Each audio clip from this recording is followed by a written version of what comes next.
Hello, guys.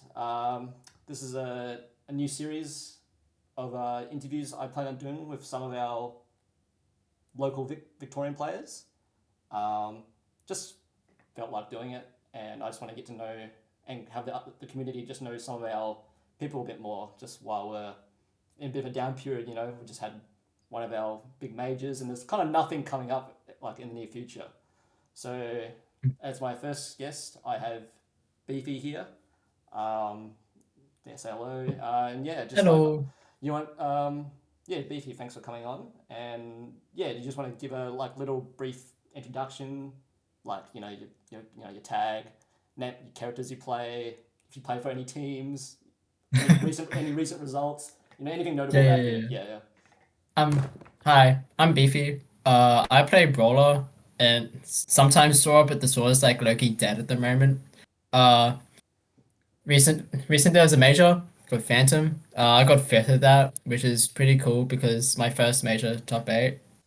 Uh, I am signed to an esports called Maka Esports. Ran by used to be McCart, now not McCart. Uh, what else is there? Um, Also, thank you for having me on this show. This is No problem. sick. Yeah, no, I'm glad you've been my first guest here.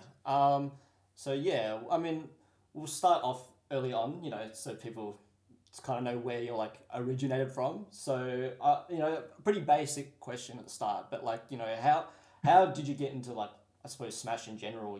Like, is Ultimate your first game? Did you play Smash in the past? Like, what attracted to you to the series in general?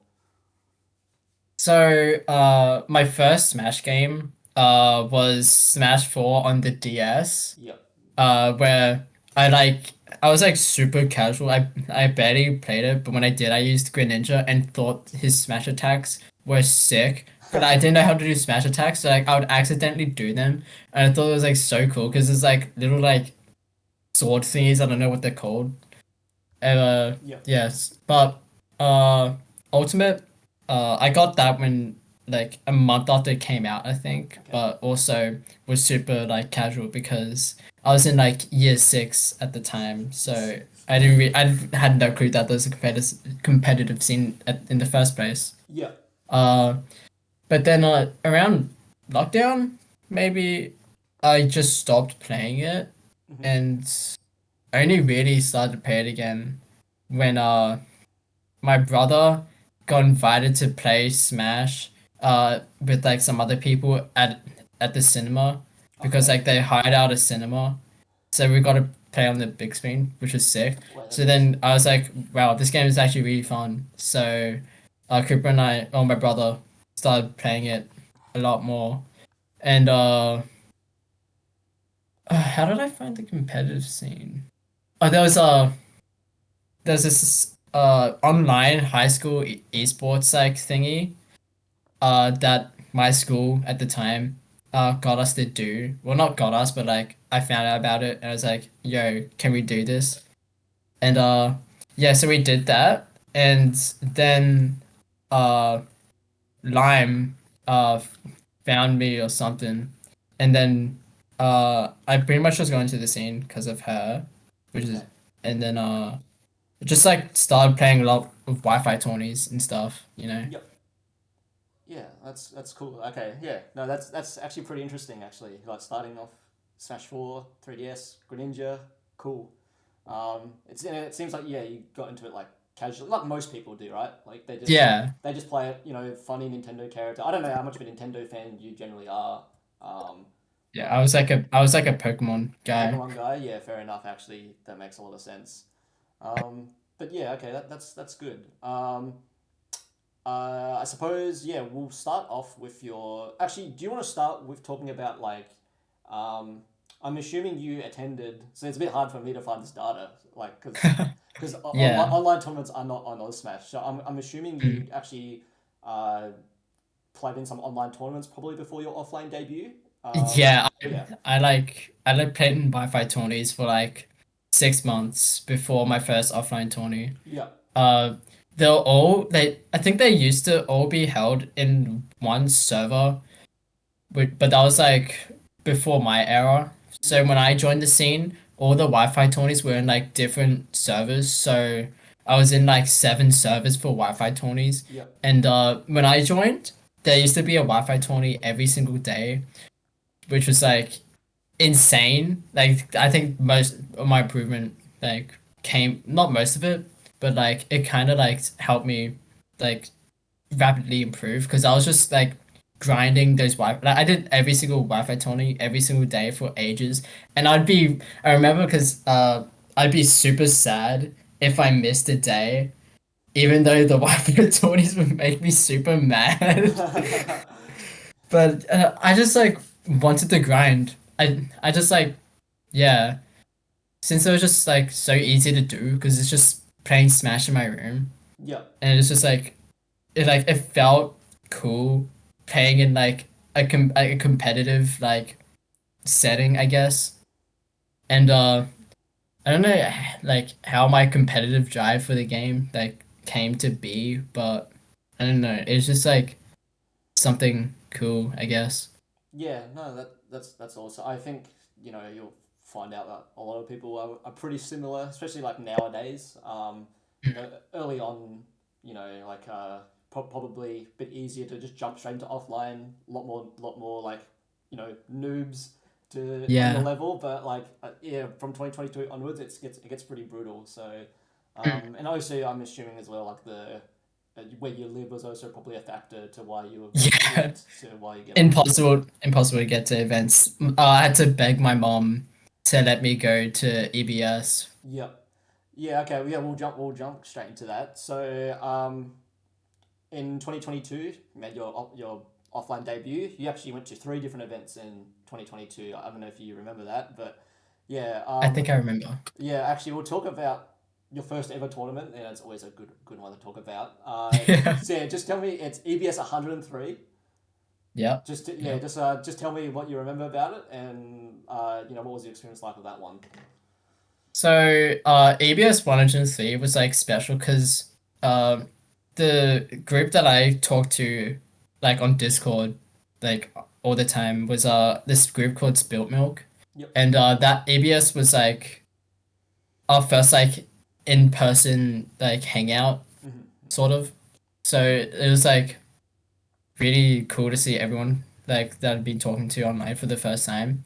And the tournament itself, I thought I was gonna go O2 because Mm-hmm. like I like built this like perception of offline. There's like, oh, all these guys that play offline are like super duper good, and like I'd probably get washed since like I'm a filthy Wi-Fi player, and because like Wi-Fi playstyles and stuff, just like Yep. I in my mind was like, oh, if you have a Wi-Fi playstyle, you're like bad or something like that. Yep. Yeah, I went 2-2. Yep. I almost beat Aiden, That's right. game Yeah. 3, and then beat Marcel, I think. Yeah, it was Yep. Marcel. Yep. And then I lost to Jamie Slimboy. Yeah, you And did actually. what's funny about that set was game 1, I didn't have the right controls. And I was like Uh, way too nervous to say like because I noticed it mid game because I was recovering and I wanted to do double jump shot put to get back to stage. But then it was like did my jump button uh not jump button. Wait, was that no. I know I was trying to do a shot put, but it was like it came out as something completely different. And I was like, wait, something's wrong. But I didn't tell Jamie yep. because I was like, it was my first tournament, Yeah. and he looked big and scary. Yeah. I'm a child, and I'm Yeah. playing You right said like, it with was. an adult. Yep. It was like, so then game 1 finished, and I was like I just like made it like smoke. I'm like, oh, my wrong controls. Yep. So then we went into game 2, and it's like slightly closer, but I still got kind of washed. Yeah. Okay. No, that's good. Like it's that when I was doing the research of this, I'm like, oh, you played Slimboy, your first tournament. That would have been That's kind of cool, actually. Yeah. Yeah, and okay, so that's good, and it's kind of cool that yeah, this is your first offline meetup. Do you remember like who you met up with the first time at that event? It was there's like a fair few names you wouldn't know, but it's Okay. like it was Lime, Yep. uh, Kaku, you know Desai? the Bideth player. Oh yeah, I do actually. Yeah, I do. Yeah, Yes. yeah. Who else? Some other schoolmates that Yeah. well, because Lime invited another school friend. Because well, not invited because they were still part of the group, but like they were two, like they were part of the same school as her. Because my school at the time like did stuff with her school, Yep. so that's like some small thing. And then who else was? Well, my brother obviously came. Yep. Was that his first tournament as Um, well? Obviously. Like... he didn't enter. He didn't enter Oh, that. okay. Yep. Yeah, he just like came to hang around. Then there's Coffer Bean, a Zelda player. I think that was it. Yeah. Okay. Yeah, so it's like 6 or 7 of us. Yeah. Some of the names ring bells actually. That's kind of Yeah. cool. And there was that also like Lime's first tournament? Do you know? I think she went to like a Sunshine or something before this. Yeah, because I remember that. I remember playing Lime in a Sunshine like early on, Mm. but I can't remember that was before or after this tournament. But all right, yeah, that's kind of cool. It would probably ease the nerves a little bit. Yeah, Yeah. definitely. Yeah. Okay. All right. You probably know. Okay, your next tournament after this, Vic Arcadian, So, 2022. yeah. I suppose yeah. What did you expect? Going into this event. Obviously, it's an unranked tournament. The hypothetical. Yeah. Oh, anyone can win, even though really if in this tournament there was a gigantic heavy favorite, even though they didn't win. Yeah. Yeah, I suppose just talk to me about this tournament. I mean, from what I saw, probably you might have been a little bit disappointed. I'm not sure. Some of these losses might have been a bit unexpected. But yeah, just tell me your thoughts on this. So I didn't know that the Arcadian was like a tournament where like PR players were banned. Okay. So I just went into it thinking it was just like a regular tournament that was just like a special event. Yeah. And I had no clue who the people I lost to were. So I didn't really think the losses were disappointing per se. Yeah. Okay. I almost made it out of pools, I think, which is like Yeah. I didn't even know I almost made it out of pools. All I know is I was in gold Emmys. Yeah. Do you remember how you didn't go? Oh no, it wasn't not Emmys, gold Redemption. like Yeah. bracket. Yeah. Yeah. Do you remember where you finished in Gold Redemption? 5th. I should have made top 3, bro. I lost to Hydra in winners. Game 3. Yep. Started game 3. I had a 3 stock lead and threw it so hard. I was actually I wasn't like mad, but I was kind of devastated at it. Like Hydra and I like still like talk about it and stuff. It's awesome. Okay. But then in losers, I lost to a Kazia that I kind of got washed. Okay. Wait, can you tell me the name of this Kazuya player? Do you remember, or is this? I think it's Epic or something. Oh, okay, that makes sense. I actually, just an hour ago, I was just scrolling through your win-loss history. I'm like, who the hell is Epic? Actually, this is your worst Elo loss. Actually, I do not remember this player. I don't know where they. Yeah. That might have been their last tournament for all we know. Yeah, I think they were like a uni student or something. Okay, that's kind of funny, but all right, that's interesting. Also, another thing about the Arcadian was it was a period where I still played Sephiroth, and I would start every set with Brawler, but then when I would lose a game, I would counterpick with Sephiroth every single time. Yep. And I remember Arista telling me this. I would have made it out of pools if I didn't counterpick the Sephiroth. Yeah, so you would have lost So I kinda did you lose to Sifo and losers? Yeah, Sifo. Yeah, did he play Ganondorf? He played Kazuya. He played Kazuya this tournament for you. Damn, okay.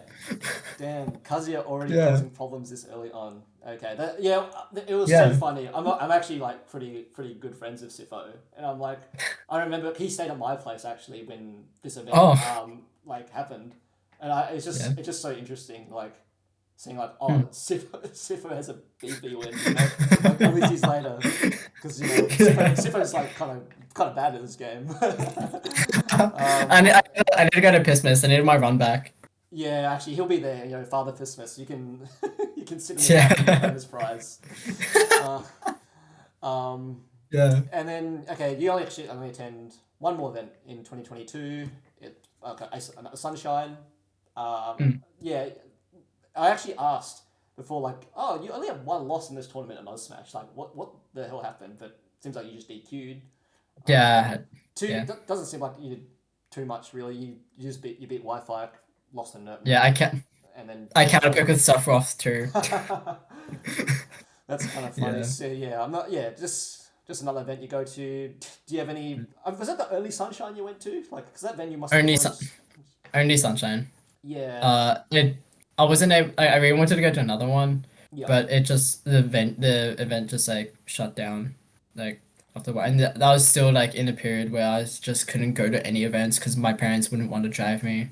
yeah. That's fair enough. I mean, Sunshine would have been the Yeah. closest thing, probably, wouldn't it? And that's Yeah, already it still was. a pretty decent distance. Like, how far is a drive to I don't know. It would probably be like I want to say a 40-minute drive. Yeah, that's what I was thinking. 40 minutes. Yeah. Yeah. And then Mm. yeah, I suppose yeah, 2022 finishes like, and I suppose like at this point, like what did you, well, like what was your relationship with like the competition and like I suppose the big scene, like offline scene in general at this point? If you have any Um. reflections. I don't. I think most of the vaccine probably wouldn't have known me, or like not known me, but like paid attention or anything. Cause I'm like a guy from the sticks who like not even from the sticks from Wi-Fi, because I would Yeah. have known I'm from the sticks at that point. Who just like rarely shows up once in a blue moon. Yeah. So it's like I didn't I didn't really have any connection to the Vic scene at that point as well, because again, I didn't go to any tournaments, so the only people I spoke to were like Wi-Fi people.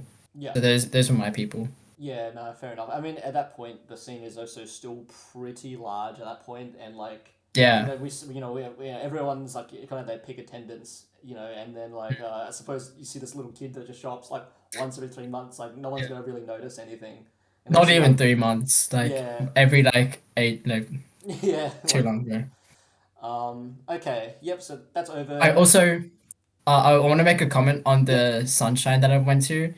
So leading like coming up to that sunshine, I I played Easy Call in a Wi-Fi bracket a bit before that Sunshine, and not even before the Sunshine, before the Arcadian, and as Easy Call made a tweet about losing to me, saying that he's done with Wi-Fi. Like he said he quit. I could probably find the tweet. It's so funny because I kind of like destroyed him. Not the no yeah I destroyed him in a Wi-Fi bracket, and then we met at the Arcadian, and it's like, oh, you're beefy. I don't want to pay in bracket. He said something like that. So then, Sunshine, I was so mad. I had to DQ because I was supposed to play Easy Call at that Oh, Sunshine, but I okay. DQ'd because my mom said that we could only stay there until 8 o'clock Yep. because it was also a school night as well. Yeah. Yeah, 6:30 start evil as well. Pretty late. Yeah. That's Mm. pretty funny. And I actually, you've never lost to Isaiah in bracket, haven't you? No, I think I checked that. haven't. Yeah, damn. He had his one chance, like, and like yeah, you said no. That's pretty funny. Your Yeah. mum said no actually. Um, I was winning that anyway. It's yeah, fine. so true actually. Um, so yeah, it seems like yeah, that's the year over. Like I think it's 4 months later. You go. This is actually your next event. So you take a little bit of a like break from attending offline events. You probably still play a lot Yeah. of Wi-Fi in this time though. You probably still like I still would have like done every single Wi-Fi tourney, but I think yeah at that point it was like starting to become less like often. Like some Wi-Fi tourneys were starting to shut down. yeah. Um, but yeah, you go to like a sunshine like a super sunshine in January. On it, I'll be honest, nothing that remarkable happens here. Uh, Yeah. you go to a few monthlies actually where Yeah, I was like the monthly guy at that point. yeah, where kind of nothing really happens. You start taking game like sets off like people on like HMs at this point. Mm. No real 40 wins, I don't believe. Like maybe last I year 40 wins. I think my first Ranbat I almost beat Saber. Yes, I have a. I Yeah. I was game 3 in pools. I was up, like I had a really good lead. It was like she was on a last stock or something, and I was still like on my second stock at like mid%. And I send them off stage, and they air dodge. So like usually I try to catch, like I can catch air dodges back to stage, like well not back, well deep off stage with BDK, because like since they're in lag, I can just like hit them there. I'm sure this is Cloud, right?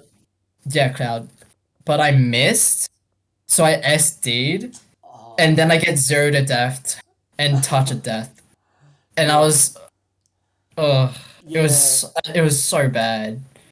No, that's good you remember. Yeah. Because I actually did write like, you took a game off Saber at this Yeah. at this monthly. I was like, I was wondering if you could recall that set, because that would have been probably huge. Saber still at this point, like, was still very very very good player. Yeah, like they got 5th at that tournament as well. So Yeah, actually no, I remember that they beat Jason. I do remember that one. I was like, because at that point they were kind of already like pretty phased out, but every time they came, they were still pretty damn good.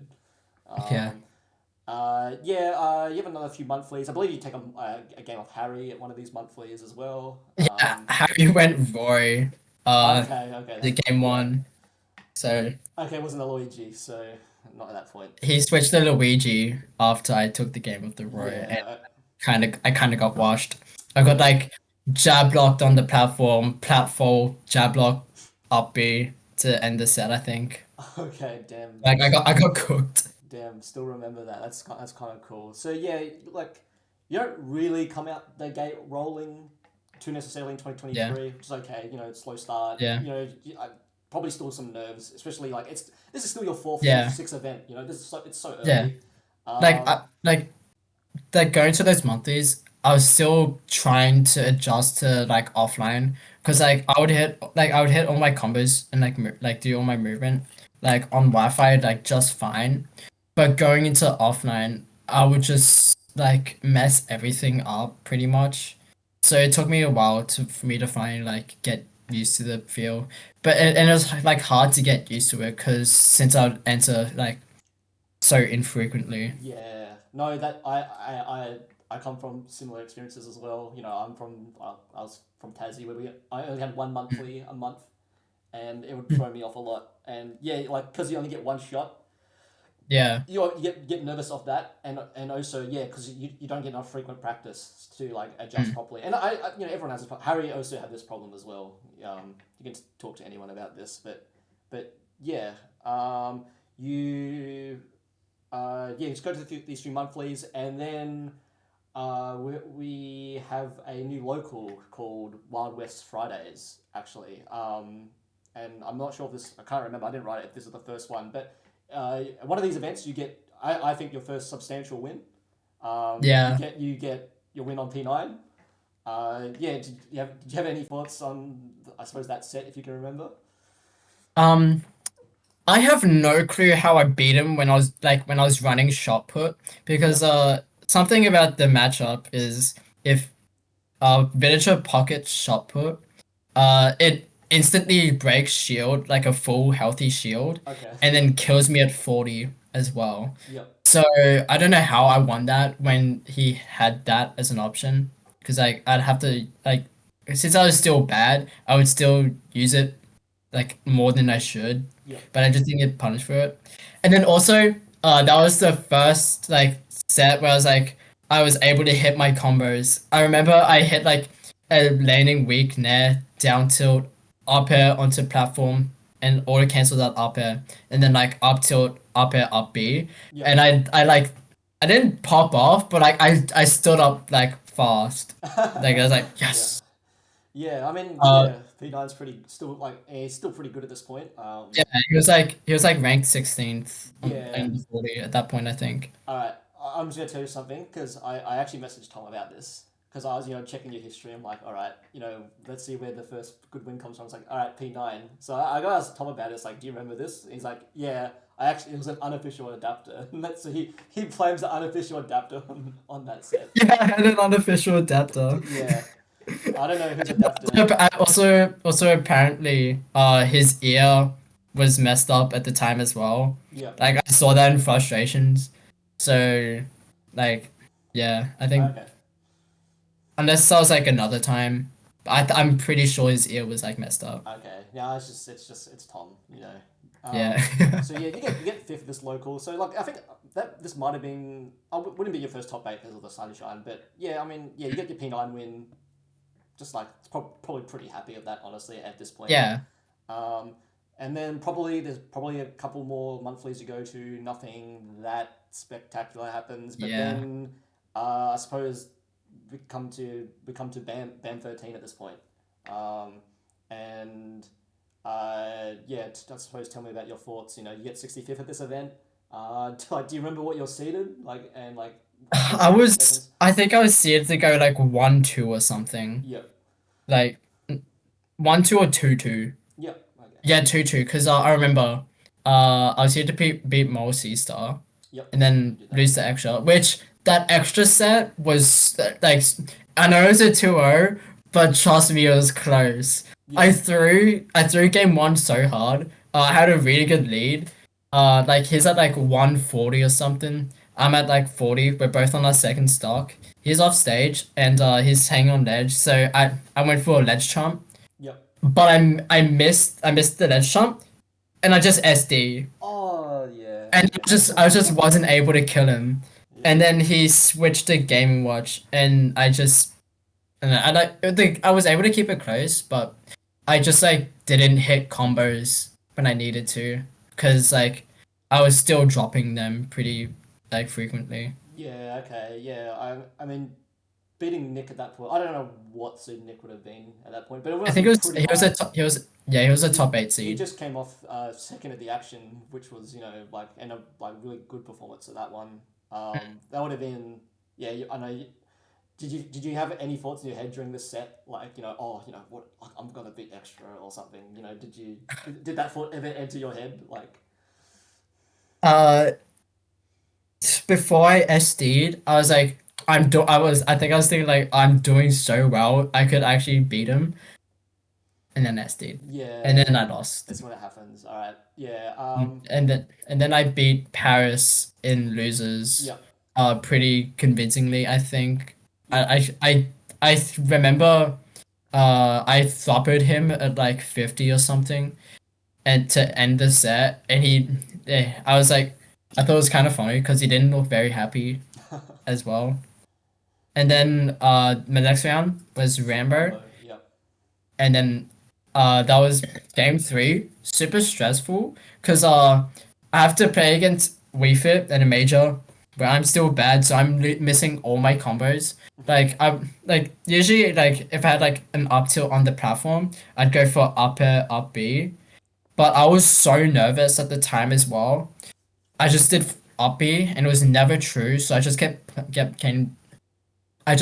getting punished for it. yeah But I clutched up in a game three last hit, and I felt like I was gonna vomit after because I didn't eat as well. yeah It was so cooked. yeah And then I lost to Smarcio, Smasio, yeah which who did is Smasio so. lose to at this point He lost to he got upset by Connor. oh that's right yes upset but yeah go on Dude, you know what's messed up as well? I played Smarcio at that point. Like I still played Smarcio really frequently online as well. yeah So it was just Ramen Bowl grand finals in like losers of BAM to make it out of pools. yeah Like yeah after game one, I kind of just gave up because it's like I've never beaten him at that point. So it was just so over.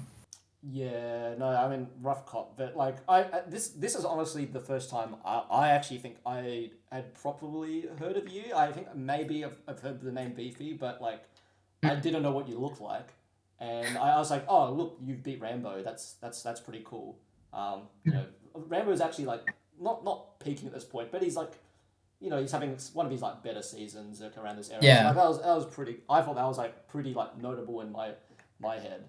Um, yeah, but I suppose your event ends there. But I suppose I want to talk about with you. Actually, you didn't go by yourself. You went with your brother, and this is the first time I've heard of him, and he actually makes top cut at this event. Yeah. I suppose I want to like know like what was your like reaction or like emotions towards like Honk Okay. making it a pools. So, not only did he make it out of pools, he got 33rd, Yeah. which is at the time I was like, yeah, I was happy for him, but also like, oh my god, he's so carried. He's trolling in pools. Like he was just like throwing out random. Not no, he wasn't even like he was trolling, but also not because he would just throw out random smash attacks, and I was like trolling, but also his genuine gameplay as well. Because at this point, like whenever Honk and I played, we would hit like I would just make jokes about how bad his F smashes were because he would just always like do random F smashes. We coined it the Honk F smash in our friend group as well. Yeah. Uh, but yeah, like him beating Princess in Yeah. pools. That set was awful to watch because Princess just got Kazia'd. And it Yeah. was just like, ugh. And then he reversed through Leo MCI as well. I don't know. Ah. I didn't watch that set, so I didn't know what happened. But then he played Scobo, and he took a game because he threw out a random F smash that tipped at like 40. Okay. And, That's just and not only that, super armored through gyro throw. okay. Yeah. Just a goat. And I think from what I remember, so after Princess would have played it was deep with Demo, right? And I believe takes a It was game. yeah, he took I don't think he played IB first and then DMO. No, wait, no, it was Oh. IB, then Shitashi, then DMO. Oh, so big Shitashi as well. Yeah, he beat the Shitashi as Yeah, well. 'cause I was like, wait, this is some pretty good play. Especially Yeah. IB, like I can't beat that guy. So I That was like, IB set was also awful to watch because how the set ended was say this is PS2 and he gets yeah, rage drived here. He's at 65, so he shouldn't around 65. yeah. So he shouldn't die as Joker. But Gosh, he joke, just okay. he just DI'd it awfully and Yep, like got eviscerated. yep. Probably. I wouldn't be surprised if that actually was IB's retirement tournament. Probably it was on stream as well. Okay, You yeah. could, you could go find the VOD. Yeah, okay. Yeah, but that's kind of cool. I suppose. Yeah, I just kind of want to talk about now about yeah, talk about Cooper at this point. And I suppose like Also, oh yeah, he also before and after he was also an O2er as well. Like he would just go O2 at monthlies. So it's so funny that an O2er got 33rd at a major, beating some really good players. yeah. Did you besides the first tournament where you said he didn't enter, did you guys enter every single event together or like at this point? Did you get the Uh same amount of tournaments entered? After I think his first event was Rani or something. Oh, so you didn't go to the Arcadian or Sunshine. Yeah, he didn't go to the Arcadian or Sunshine. Okay, so this is actually like maybe like one of his first couple of tournaments. Yeah, it was like one of his first tournaments. Okay, that must have been Maybe like, his third. Yeah. yeah, he must have been pretty ecstatic. I don't know, probably getting 33rd at that tournament. Yeah, I think he went O2 at the Sunshine after as well. But yeah, I suppose I just want to talk about more about your relationship with Cooper in I suppose in Smash and Yeah. like did you guys both start at the same time like you said you played on the 3DS did you share a copy or like did you both get copies on your 3DS and played each other on that or like Uh, what happened here like how did you and Cooper or how did Cooper start playing? so I think we shared a copy of Smash 3DS. Yeah, Like, so we wouldn't play that with each other. yeah, And we would just play like when Alt came out, we would just like play like items and stuff together on single Joy-Con. yeah. And then Cooper's actually the one that actually that got me into Smash because he was the one that was invited to go to that cinema, and Okay. then Cooper brought me along as well. So for a while, Cooper was the one that was better than me. Yeah. So but he didn't enter tournaments like until like maybe 3-4 months after I started competing. So yeah, and we only started playing offline with each other until like what, like sometime last year. Yeah, okay. Like we never really played. We just played Wi-Fi. Well, I played Wi-Fi tourneys, and I also I don't think I didn't want to play with him. I think, to be honest, I know you still don't though. Cassia, bro, like you gotta understand. Yeah. Did you like have a bit of a rivalry with him like at the start? Like, did you like want to prove that you're better than him, like to like by just doing better or like or beating him? Like, what was it? Did that feel you in at any point? Yeah, I whenever I get outpaced by Cooper, like I feel like really mad. Yep. Not mad, but like I got outpaced by my brother. I might end it. Yeah, and If he outpaced me at floating point, I was actually blowing up the venue. And like he was playing so well. He was playing so well at floating point as well. So like that was like really possible. damn, yeah, okay. Yeah, because like from my understanding at this, I'm not sure how early on or like this started or like if you knew this would happen, but he was actually a bracket demon for you, right? Like Yeah, for a bit. So he was like, just you just always beat me. It so was so did cringe. this start before you were like running into each other in bracket? Did you know like I'm not favored versus him? Like he's gonna beat me, or like what happened, or was it just a mindset thing? So, whenever we play, because we'd play in Wi-Fi tourneys at the same time. Yep. So sometimes we'd have to play each other. So then we'd play offline then, Yep. and I would always like shit on him. Like I would always win. Like not like a lot of times it was like somewhat convincingly. Sometimes it was close. But then when we went to an offline bracket and we had to play each other, I would just like forget how to like do anything that I've learned. Like I remember the first time we played at Sunshine, uh I just like forgot how to hold my controller. So I just like dropped like every single combo. Like I dropped like nair 1-2 up tilt into forward air and up air Yep. like so many times, which is like I don't know how I dropped that. So yeah, you weren't. But then Suppose you weren't then I'll expecting just the loss. Yeah. yeah, it's also like I don't want to lose to my brother Yep. at the tournament where it actually matters. Yeah, no, I get you. That I mean, I kind of always found that so like so interesting. Mm. And I just wondered like if I was in the same position, what I would think.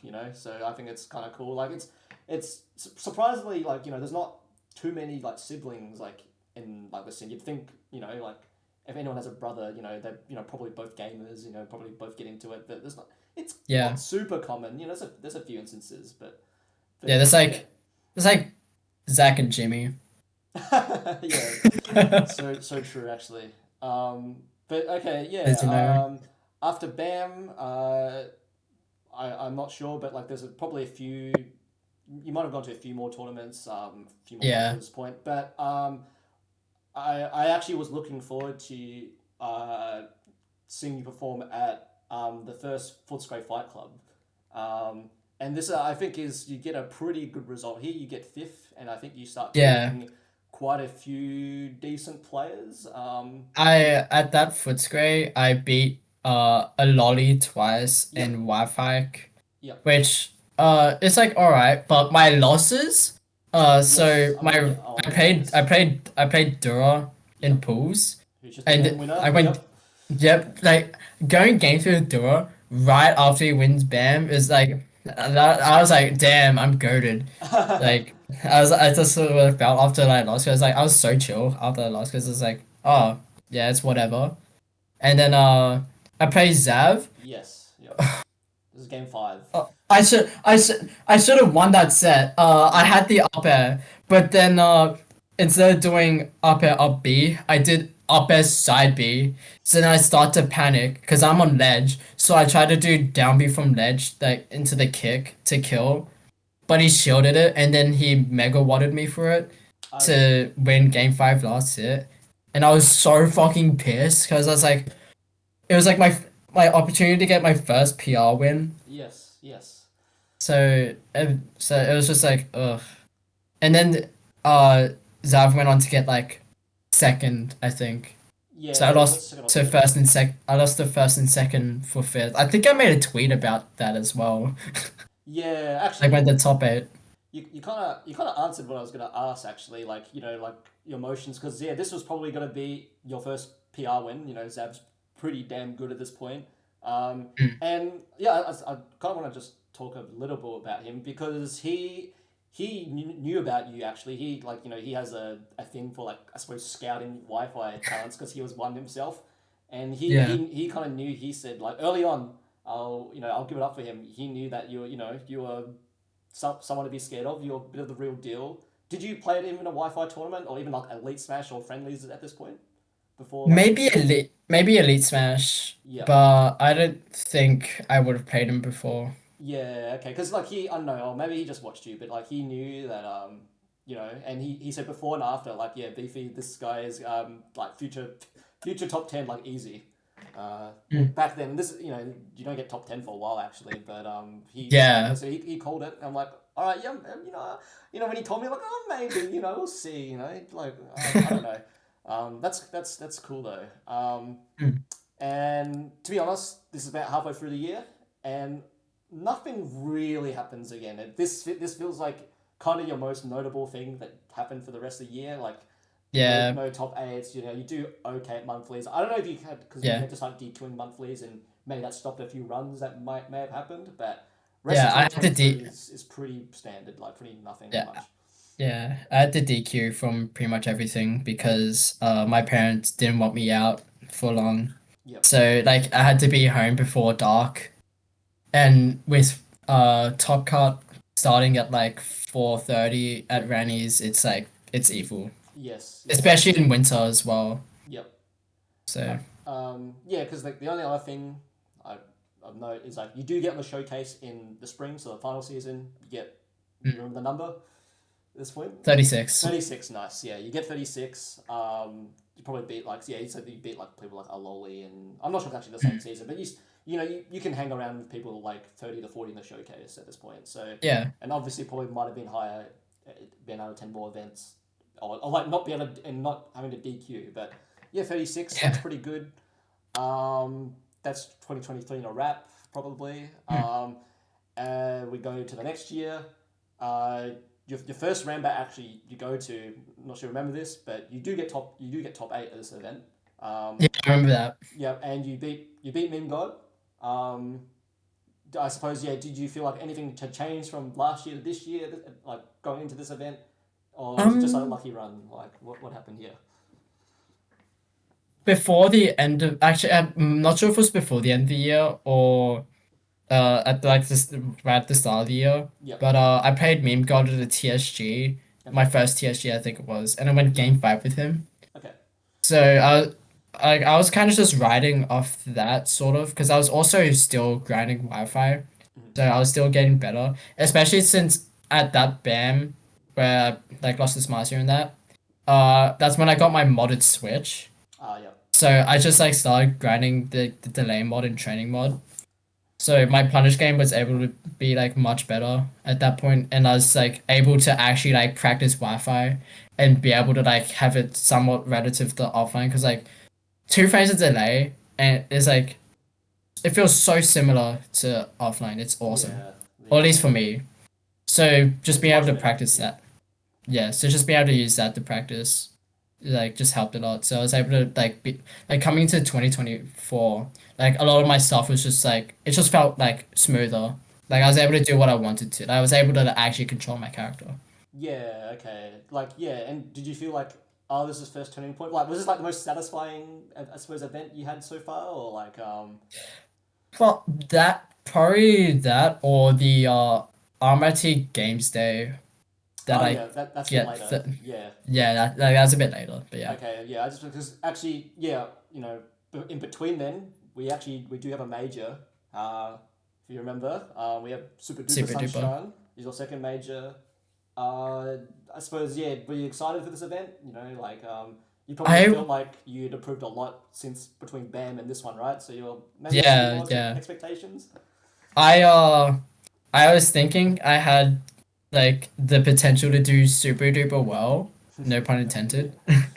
Uh, but I did fine. I feel I kind of just like flopped. My set against William in pools. Yep. I was really close to, well, not really close, but like still pretty close to winning. I would have, like, I was gonna hit a combo that was gonna make the game even, but then William fell off my uppy in the most weird way that I haven't seen, like up until that point. You know what? And I I think I just, saw something about this recently on like zero. It was on Zero Suit instead, where the move doesn't connect properly on Shotos for some reason. I wonder. It might be yeah, the same thing, but probably something like that, because yeah, like they got hit by the uppy, yep. but And then then they just shoot up, like right? Yeah, yeah, shut up and out for yep, Flapper. yeah, It was so cringe. So I was just wasn't able to close the game. Not yeah, I wasn't able to like make it yep, close. yep. And And then then you beat a few more people, and then I you got beat Snop yep. to make it out of pools. That was game three because I was trolling. Okay. Like I kept trying to because I was scrolling through Twitter like a couple of days before SDS where if you jump off stage and then do beer rush shot put into stage against characters like Cable, they kind of get farmed by it. So then you could do like shot put down air, down B, back air or whatever. So I was just trying to hit that and I lost the game for it. So I had to lock in. And then first round out of pools was Dan IRL, Yep. which is the first time I brought out my Sora in a set, I think. Oh, really? And Okay, that's it's cool. Yep. fun fact, I think that's the only the only set my Sora has won at a major. Okay, I actually did not know that. Yeah. Yeah, because the only other times I brought my Sora out was against Bradley and Harry Harry, yep. twice. Yep, I remember those. Yeah, I Yeah. suppose it's just because it's just so easy to kill Crom, right? Like, Yeah, and then also combos on Chrome are super fun as well because like stuff like nobody would know what I'm talking about. Like there's this tech with Sora called R's Arcanum. It's okay, basically just Nair into Fair into Nair chained. It's like yep, his main zero to death tool. So those are like really good on Crom and Roy. okay, So yeah. yeah. I suppose would you also scared a little bit that Dan had just beat Luma with like who also played Brawler? Was that go through your head as well, or? No, because at that point, I was pretty solidly locked into using Sora into Crom and Roy. Okay, okay. So that was just you're always gonna do it no matter what. Yeah. Yeah. Oh no, that wasn't the first time I brought my Sora out. I brought my Sora out against Harry's Roy way back at that Ranbat. Okay. Because Yep. he chose his character first and I counterpicked him. Already, I mean, hey, if he says it first, it's allowed. Exactly, Yeah, it's fine. exactly. But yeah, I think you win another set between then and Naru, or is this you go straight to Naru? Yeah, I think uh, I think it was Dan into I think it was just Dan into Naru. Yeah, okay, and I suppose yeah, like I That set was actually really I feel like close. I remember watching this a little bit. I remember it being pretty close, and I Yeah, it was remember like game some five reaction. last hit. Yeah, I remember a bit of a reaction out of you, a little bit. Yeah, I was like really like depressed after that set because I messed up a nair into back air, which would Yep. have won the set. So I was just like, I had it, and I thought I could have won the next set as well because I had Yeah. personate if I Okay. won. Yeah. Actually, yeah, personally gets top 16 in that event. It's Yeah, pretty crazy. But I mean, nothing too bad. That was probably probably 25th, or you might have even been to get I 17th, right? I was seeded to make it out of pools, I Yep. think, but lose my round one. Okay, so you actually still go. You actually did better than what you I expected. yeah I outpaced my seed, but got upset to Okay. lose because Naru was seeded to drown. Yeah. Okay. Okay. Yeah, that makes sense. So then he Um. made an upset on Homer and me. Yeah. All right. Yeah. So I don't know if this was the next event, but to me, like the next notable thing you mentioned it earlier was this RMIT Games Day. This seems to be the biggest turning point probably in your whole Smash career because you get Yeah, for sure. third, and you also go game five with Jay Dizzle, which was like, you know, like yeah. I suppose talk about this event a bit actually, because yeah, you go game 5 with Jay Dizzle, you beat Piggins twice, which I could just dream of, and you also beat Zav as well. So Yeah. Okay, so I remember when I played Dan, like we were like making jokes and stuff before the set started, yeah, and then he was like, "Oh, I'm not gonna get hit by Thopper," and I said to him like this was before the set start, that Thopper is inevitable and you can't escape it. So then like pretty early into the game, like I think it was first stock actually.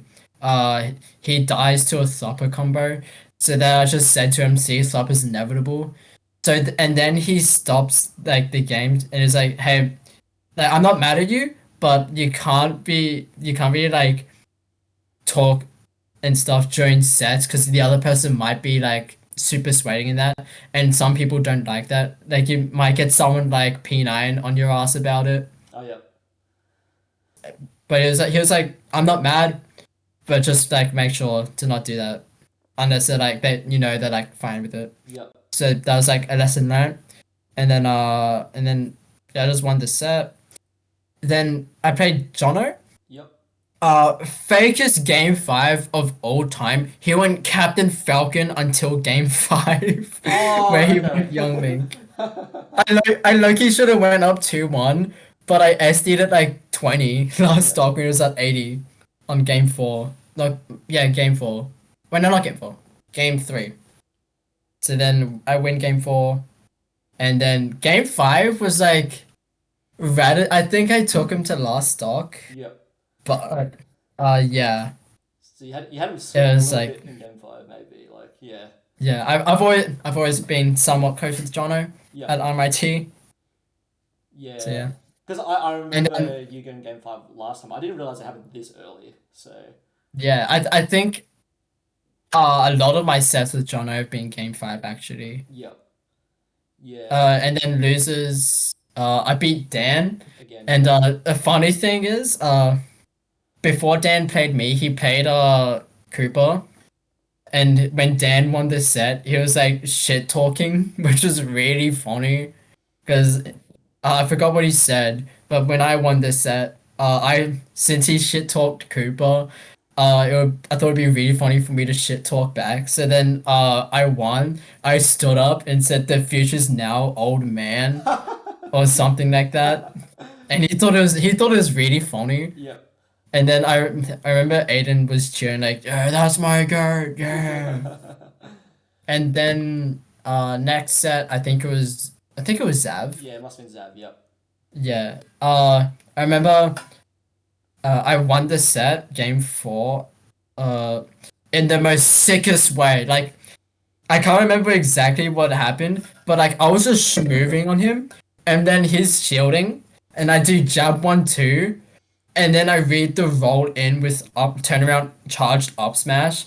And I remember a Lolly was standing behind us watching the set, and he was like he did a little pop off as well. Yep. It was really funny. Yeah. Like, and I stood up as well because like yes, I beat Zav, I got the run back. Yeah. So is that your first PR win? Do you remember? Like, must. Zav wasn't PR Yeah, that's a at point. that point. Yeah, he was like ranked like 14th or Okay. something. Yeah. Okay. I was gonna ask that actually. So you still haven't got it because actually before this you get 22 in the show, 22nd in the showcase, just a little bit before 20 this. No, that taunt RMIT that season was the season that I got 22nd. So Oh, that okay. So carried that you at the end. Yeah. yeah, that RMIT, yeah, because my season, like that Ranbat and RMIT were like the only notable things I did that season pretty much. Yeah. Okay. Okay. That makes sense. So that kind of carried me to 22nd. But even from this point, I noticed there is a major leap in results essentially from here. Yeah. Now we start seeing single digits everything essentially. Pretty whereas much. Most of the things before were double digit placings. But yeah, next notable event. Probably I'm gonna assume probably one of your favorite events was BAM 2024.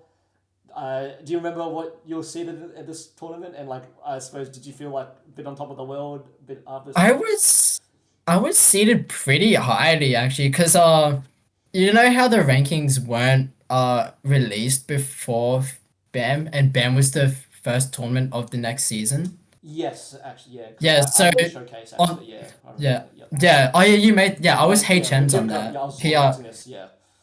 yeah I was PR HMs on that, so I was seated pretty high. I think I seated like 22nd or something, Yep. which That is sounds about right. Yeah. pretty like when I saw the seating be released, I was like, wow, why am I seated so high? Yep. I remember saying in Spilt Milk, what rank must I be to be seated so high? And I think Lyman Iceman Skull reacted that message. And yeah, so when brackets released, I saw I had Bro 1, Yes. and Yes, I I remember that. remember Yep. people telling me how that was like doable and stuff. Hmm. So I remember because at the year that last year, Yep. I moved to a new school. Hmm. So and my timetable and stuff was like way different there as well.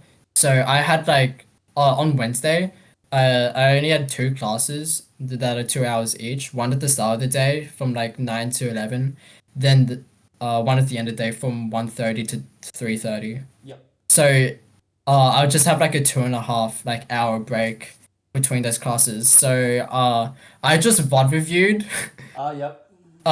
in those like periods, which honestly like those helped me a lot because I also you'll probably like talk about this later, but I got my first win on Zac because I VOD reviewed that like during that period Okay. Yep. on him. Yeah, so and then going into BAM, I was super nervous in pools. Yep. But Kutz got upset by Doggy Vet, so I was Yep. like, Yep.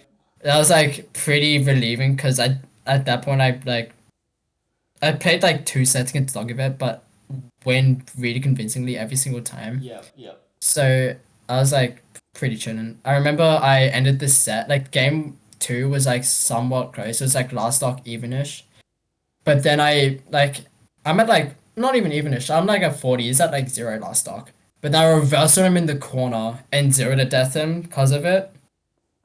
And that's how I won this set. I think it was really funny.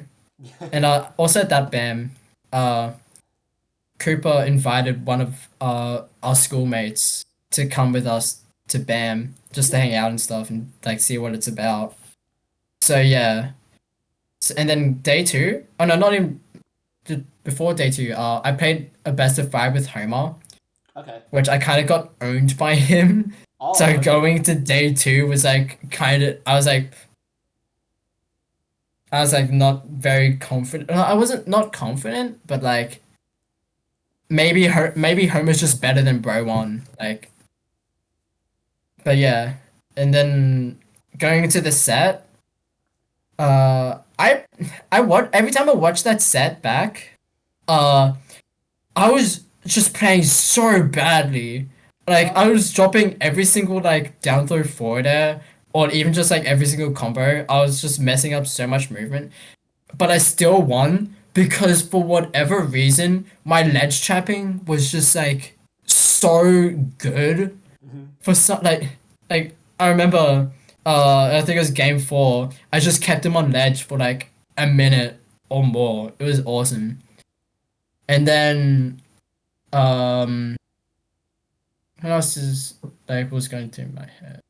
Yeah. I won game one, and I remember I did a down air, up air down air at ledge because I was on the platform and he lasered, Yep. and then like I did a headbang and my headphones fall off. So that was like kind of funny. And then when I was down 2-1, I was starting to salt out really like that kind of crazy, like it just in my head mostly. And then game four, it was like really close, and I'm like he's like put me in the air, and we're on battlefield, and I do down B like across the top platform, and he tries to hit me, but then I do the kick, and it kills him. Yep. And I think I do a little pop off from that as well. And then going to game five, I was like, damn, okay, I got this. Like, we're so back. We've never been more back than like ever.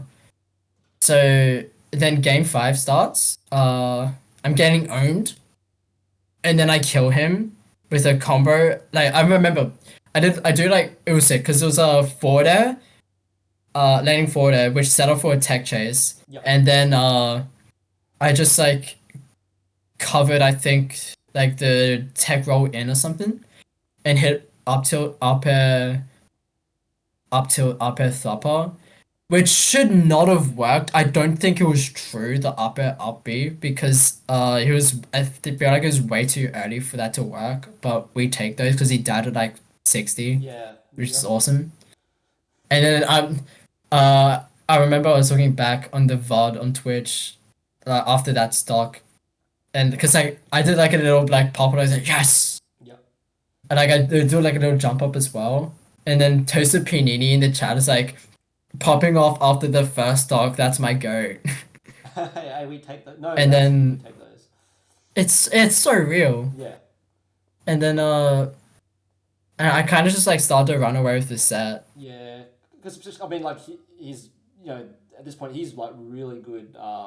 Yeah, At this point, it's like and he's like he just got second at the Big Cheese. I think before that, I think what he got was it second, fifth, something, got really high placement at Christmas as well. This guy's pretty much mainstay name at the top. yeah, like And he runs it. I mean, he actually does outplace you at this tournament. yeah, he Fun enough. does. I think he gets fifth.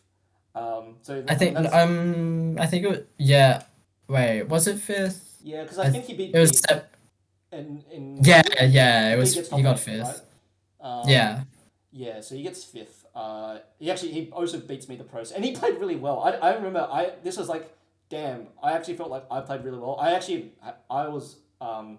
beaten Bro one before. I was 1-0 on him. I'm like, oh, probably just this is not undoable, and I played pretty well. But he actually just is like, damn, he's just so good. So Yeah, he also almost lost to Luma as yes, well. So unfortunately, he almost got double limbed by Brawler, which would have been really funny. yeah, no, I was watching that set because obviously I had to play. I had to play the winner of that set, so I watched the Yeah, whole set, and it was very close. I'm like, damn, I was kind of a bit doomed either way. I'll be honest. Like, so yeah, yeah. yeah, so yeah, after Bro one, you I play DD. yeah. You Um actually had you beaten DD at that TSG beforehand? Was this yeah, I beat him at the pre-local for TGX? TGX Yep, 2-0. He went Kaze game 1 and then Wario game 2. yep, And nothing like too special outside of that. yep, But I'm still so mad about that set. I feel like I could have played so much better. Like yeah, my combo game was like kind of like not because like usually like I literally had the same problem with Sora as I did with Boulder like ages ago, where like I would just do all my stuff on Wi-Fi, but then I'd just like go offline and drop everything. mm-hmm. So Yeah. yeah, Did you like obviously when you've beaten a player before, you're like, oh, I'm obviously gonna get them next time. I'm like that still as well. Like, yeah. were you like that, or were you like, okay, this is DD at a major. This is gonna be like a lot harder than just beating him at a local. I didn't think about DD at a major. Uh, I was just like, oh, I beat him before. I can definitely do it again, Yeah. especially since like I thought I was playing really like well as well. Mm-hmm. So yeah, like I took a game Yeah, you did take it. and like I kept it like relatively close, but Yeah. yeah, Just yeah. So that next step. you can see me in the player cam, not well, not the player cam, but the cameras up Yeah. like after the set ended. I was just like salting out because I was pretty mad at like that set. Yeah. Okay. That's good to hear. Yeah, Yeah. After this, you beat Atlos, who had a bit of a run for some reason at this event. yeah. Just beating everyone. I know you beat Jodo and I think Moth Codes or something like that. Just gets a Hmm. good run. Yeah, So I remember playing that set, yeah, and I was like, not I wasn't focusing that much because I was still like super salty from my set with Bradley. yeah, So like we just gentlemen to PS2 the entire set. So I just like was double cheesing him. yeah, So it was awesome. yeah. Okay. Like was it? So I'm assuming you took care of him pretty handedly. Yeah, Probably. it was game 4, but it was like fine. Yeah. And then I feel like this is one of your more like famous moments is you play stacked next, and this was a Yep. bloody banger off stream, but it is recorded though. Yeah. I suppose I could talk about. I say, why did you like? Why did this like? I suppose elicit such a reaction out of you this set. Uh, it was a super like stressful game 5. Yeah. Especially like because coming into BAM, uh, all like all these players like stacked row 1, like Bradley and that like I thought they were like all like super like way better than me, like far beyond me. So just like beating them felt like so well, not beating Bradley, but beating Bro 1 and stacked felt like so good. Mm-hmm. And especially like beating stacked to then make like guaranteed ninth at a major, my third ever major. It felt so sick. And I was also nervous because Stacked did also do super well at one TGX like the year before, I think it was. Yes, top 8. Yep. Yeah, I think it was third as well. Or Can't remember. I think it was 5th. oh no, it was fourth.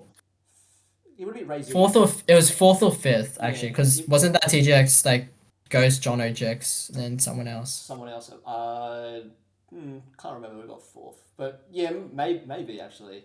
Yeah, it maybe would have been stacked, but Mine yeah. was Dura, actually, I think it's Dura actually. So probably. Oh, okay. Yeah. Yeah, probably 5th. But yeah.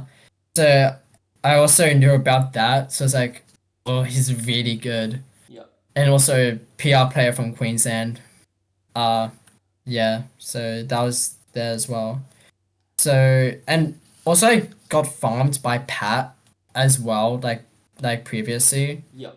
So I was like thinking they're not like too far off from this like the same skill level. Yep. So I was like really nervous, like not super nervous, but I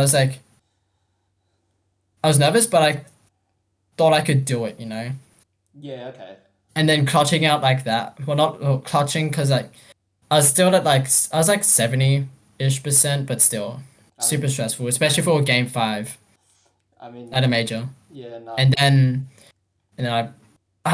and in that set, I was so sick because I sent him off stage and then I jump like he's off stage. I jump there and then he side Bs back on the stage. Yep. Because he tried to hit me with the side B. Yep. Classic. But instead of like he just went onto stage instead of going to ledge, and I double jumped to bait it out. Like I jump in, double jump, bait out the side B, land like he's like right here. I'm like here, Yep. and I shield because I was like, oh, I know he's gonna mash. Yep.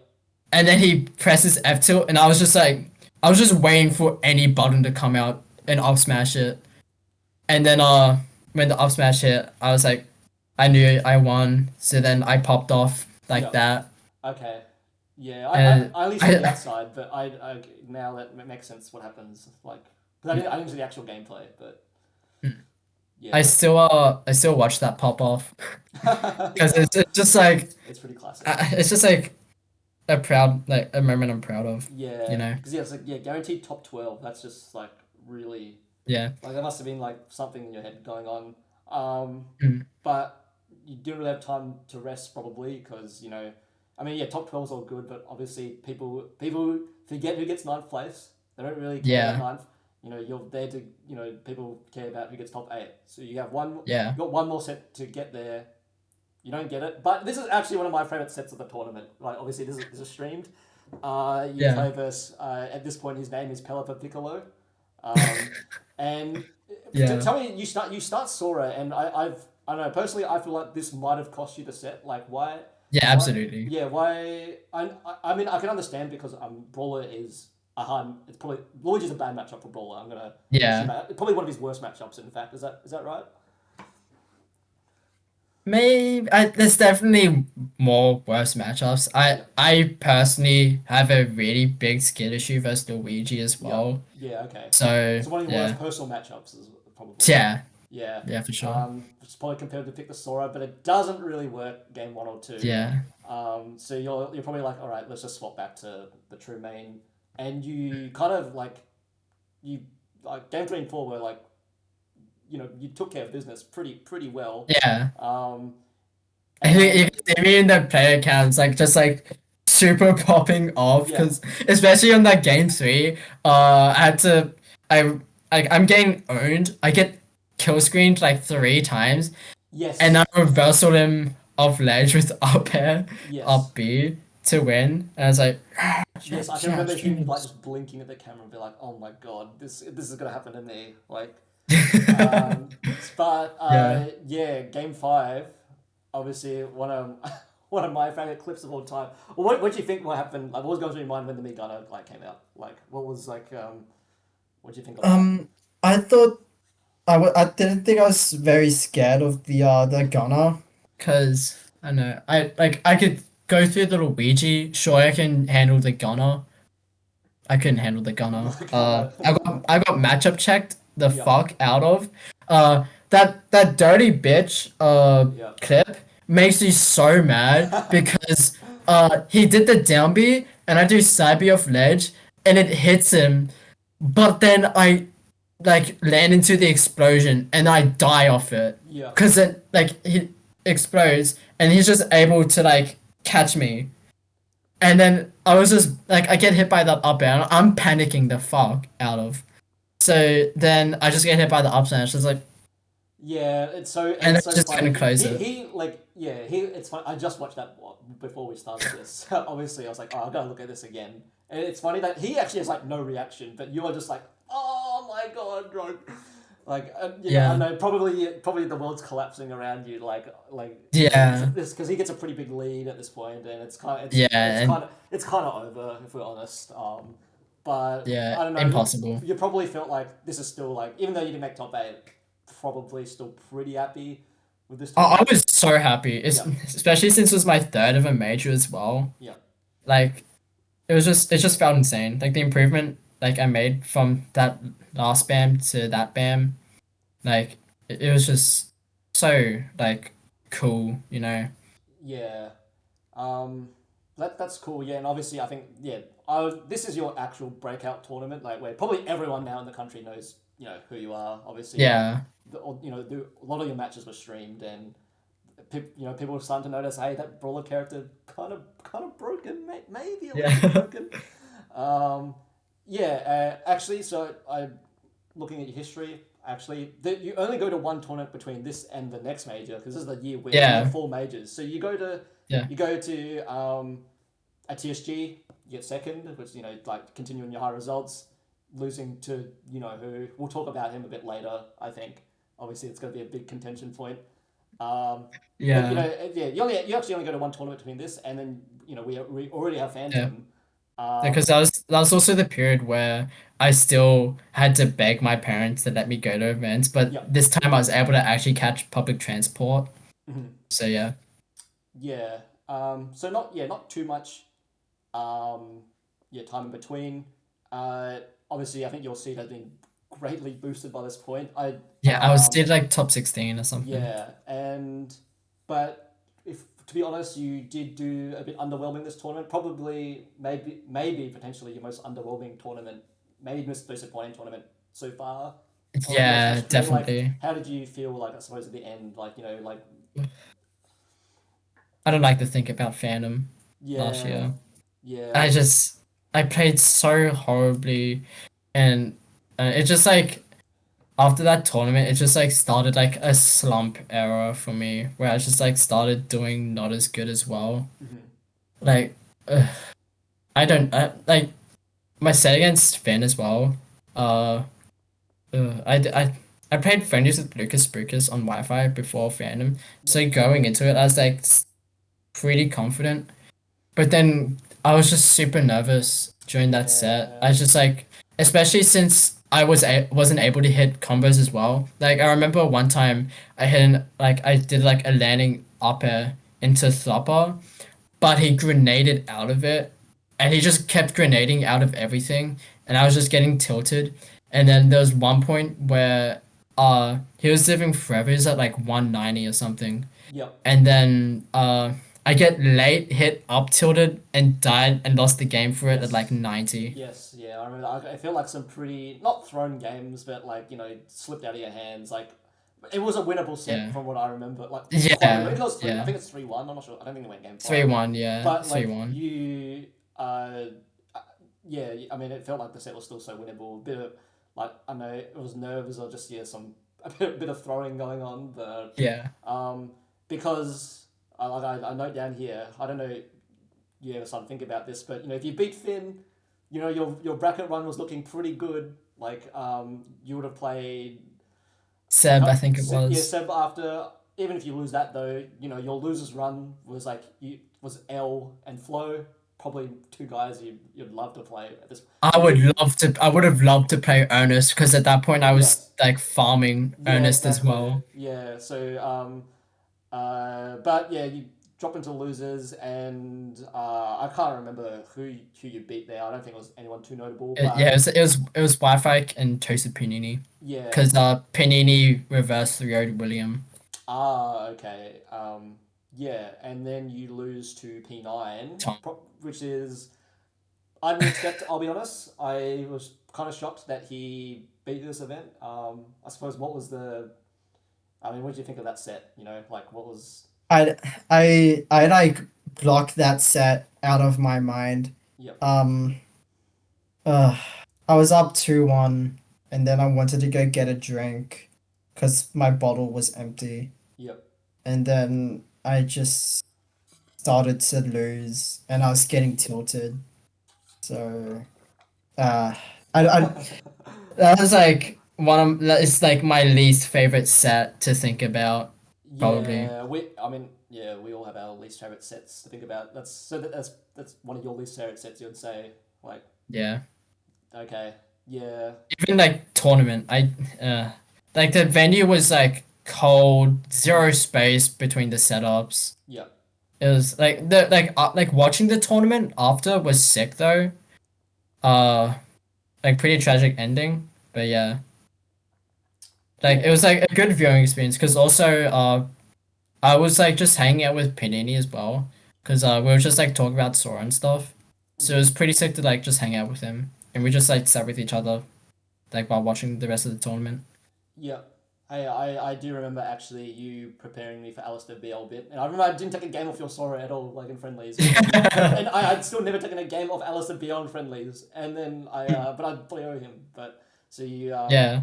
I was like, oh, I thought I was so doomed. Like, but it's just kind of weird, right? Like how friendlies and bracket like can almost have no correlation sometimes. Yeah, for sure. But yeah, I mean, after this event, like it's pretty standard like stuff from I think I did what I did not. I don't think it was standard. It was like below standard. slightly I below just standard, like but like yeah, nothing exceptional happens. yeah, yeah, You get like 12th and 13th on the showcase. These two seasons, yeah, which is like it seems like that's where you're settling in just outside PR. yeah, Um, but to wrap up the year, like your pretty good year. We have two events. We'll talk about the Arcadian first because you have not made PR yet, and you're yeah, pretty clearly the first seed of this tournament, and pretty heavy favorite. Even though anyone can win the Arcadian. yeah, I actually didn't think you were gonna win. No, I don't even know why. I just didn't believe. I kind of did believe in the first place curse, and I don't know if yeah. you got. No, it's real. I don't know if you were like complacent this event or like what was your mindset? Did you think like what was your mindset going to this event? Did you think like I should just win I or I take it was seriously? thinking. I was thinking I could win if I don't play Tom, Okay. because Tom kind of farmed me at Yeah. that point. Yeah. So but then I lose to Necro Yeah. in pools. I Crazy. played so okay. So first of all, I think Necro had a positive record on me at that point as well. Okay. So it wasn't your first set. You played a few sets already. Yeah, yeah. Wait, yeah. He would beat me, but like the last set, like before that was like ages ago. Mhm. Well, so like a lot has happened between then. But yeah, I just played horribly because like I was tilting out and then also like super nervous because like I lost game one. I was like, oh fuck, oh no, it's gonna happen to me, isn't it? Yeah. And then yeah, I the first lost. place curse. Yep. Yeah, I mean it And then happens actually, but yeah. you still make a pretty good losers run. Obviously, you don't Yeah, get. it was like an 8 or 9 losers like losers run. Yeah, was there any road bumps in there, or was it like pretty smooth sailing until you reach P9? I almost lost the skinny pat. Oh, okay, yeah. And the skinny pat was my first round as well. It was game 5. And Oh, that was by far the closest set I played. yep, Then I played Yonks after that, yep, and which I was still like, cause like I'm in losers, and after going game 5 with Skinny Pat, I was like, oh fuck, I'm playing badly, I'm super nervous, yep. like and like playing Yonks, I was nervous, but like it was like fine.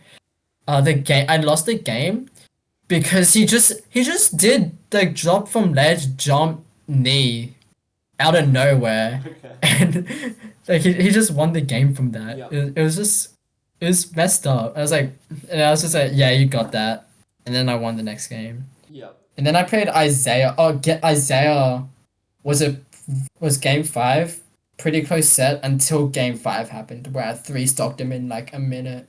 Damn. Yep. And he still I hasn't remember gotten another set. he still has. since. Yep. I remember he won game 4 by a psych up up tilt that just barely hit me Mhm. at 60.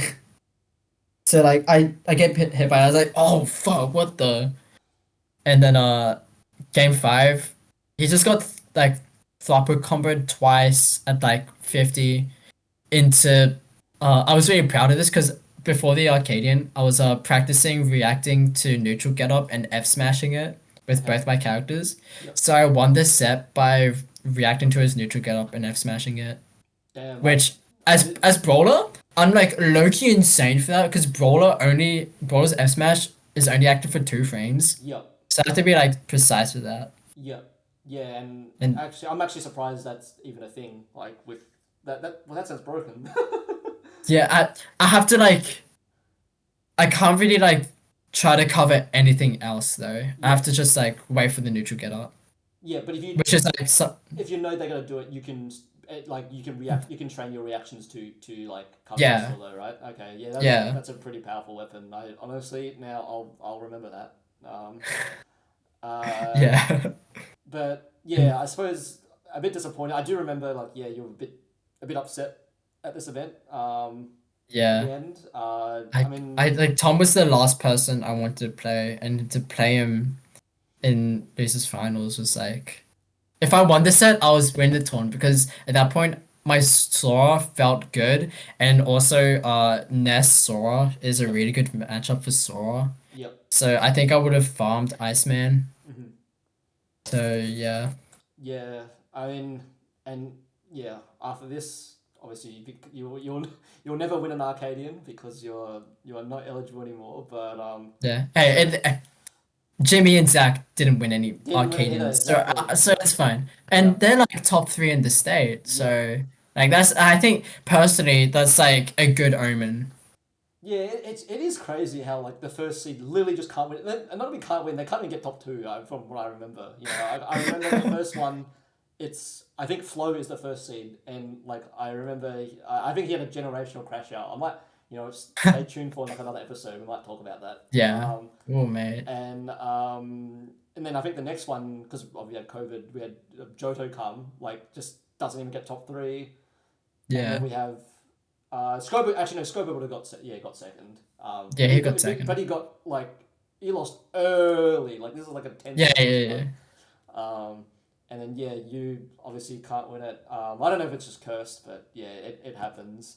Yeah. And then the only notable event really of the year that happens to this is it could be your most impressive tournament so far. Maybe not your happiest, but yeah, we have End of Era, which is a pretty special event, I think. Very special. What do you think of that event in general? Just like the whole like presentation and like the idea of it.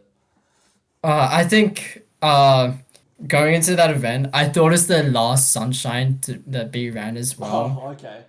Because like I heard something about like mod like stepping down or something. Yeah. So I was like, I really want to do well at this because it's like the last one. and also the award ceremony stuff was super sick as well. So it's like, uh, doing well at the tournament with all of this going on would be awesome. Yeah. And thank God Tom DQ'd. Like, oh my God, like his stomach was fucked up. Like his stomach is like an MVP of that tournament for me, I think. Yeah. Thank you for having an upset stomach. Sorry, Tom, I love you, but I was losing to you if you didn't DQ. Wait, so you just told And your then opponent before Jay Dizzle or whatever? yeah, Yeah. Okay. Damn. yeah. It was best of three as well. Yeah. So yeah, it would have been cooked.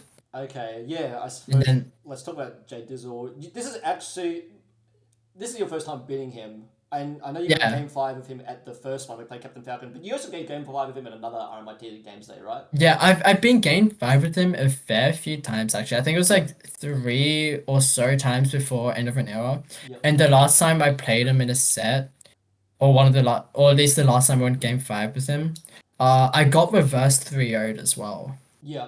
Do you Yeah. feel the I mean I've felt this as well. Do you feel this is what Jay Dizzle's trying, like he's trying now, right? Like do you get that when playing him? Like when game 3 starts, like does it Yeah. feel different when he's like switched on? Yeah, for sure. Like I also like kind of like in that set, like where I got reverse 3 I also felt like I didn't play as well too. But also that could just be because Jono logged in and I just got Yes. owned. Yes, I think But I think that's what I've come to learn, yeah. honestly. Yeah. Yeah. But it doesn't matter. Yeah. He didn't lock in hard enough. Obviously, you beat him. Yeah. Good reaction. Aiden's going crazy here, right? Like, Yeah. like That's obviously, it. it's still a big deal beating Jono at this point. Like, Yeah. it's And still the then number 1 player.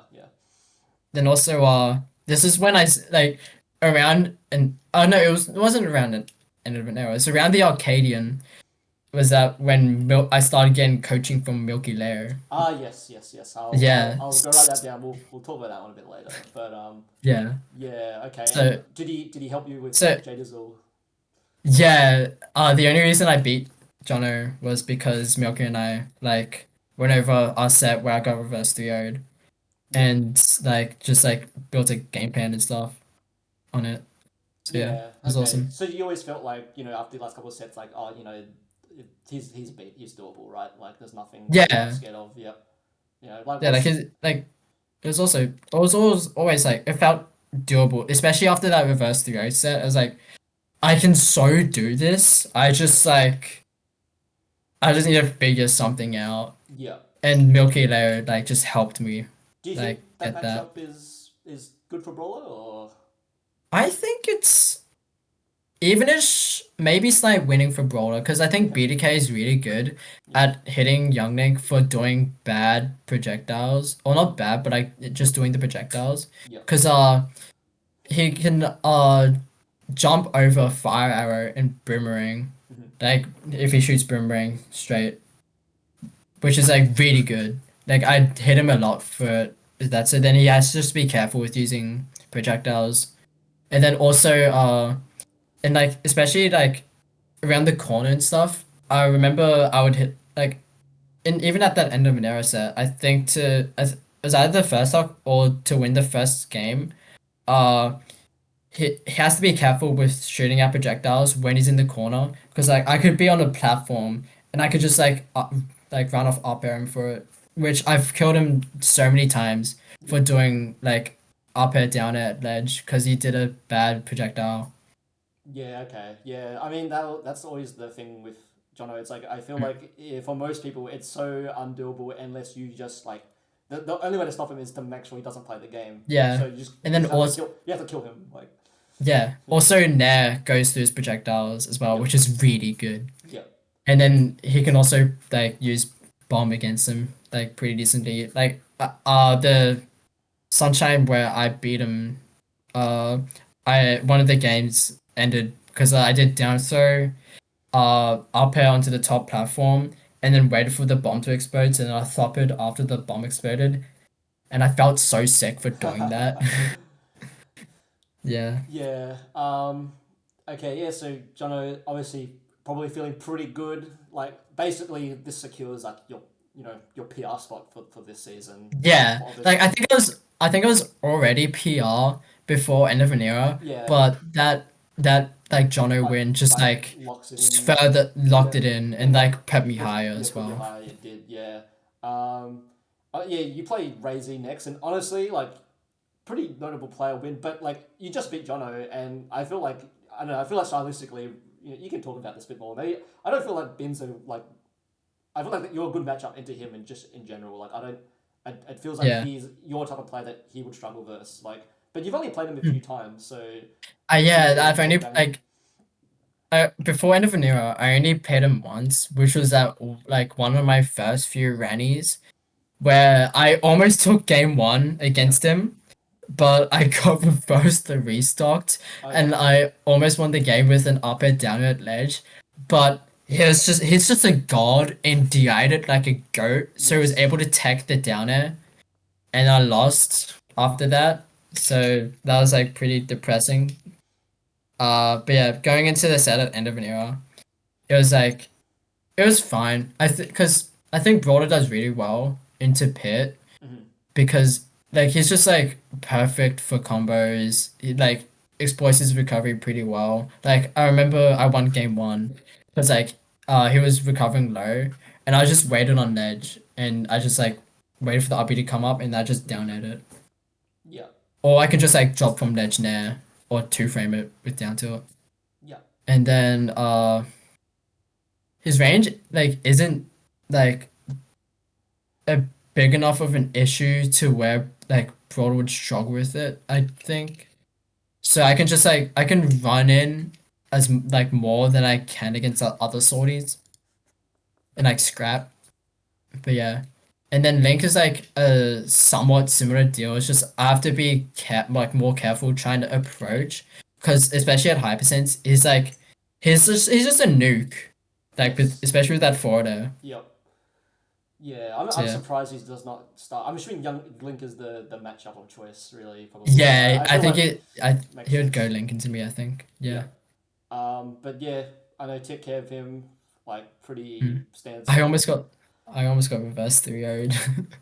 Yeah. I had to clutch up game 5. Oh, I do not remember that. clutch up. I won game 5 pretty convincingly. Yeah, just lock But in. yeah. Yeah. Lock in. And then I think this will get into this. And winners finals, and of all people, old mate is waiting for you. I don't. Yeah. It's probably the last person. Actually, the last person you want to see probably in winners finals, right? Yeah. Actually, the last person. Yeah.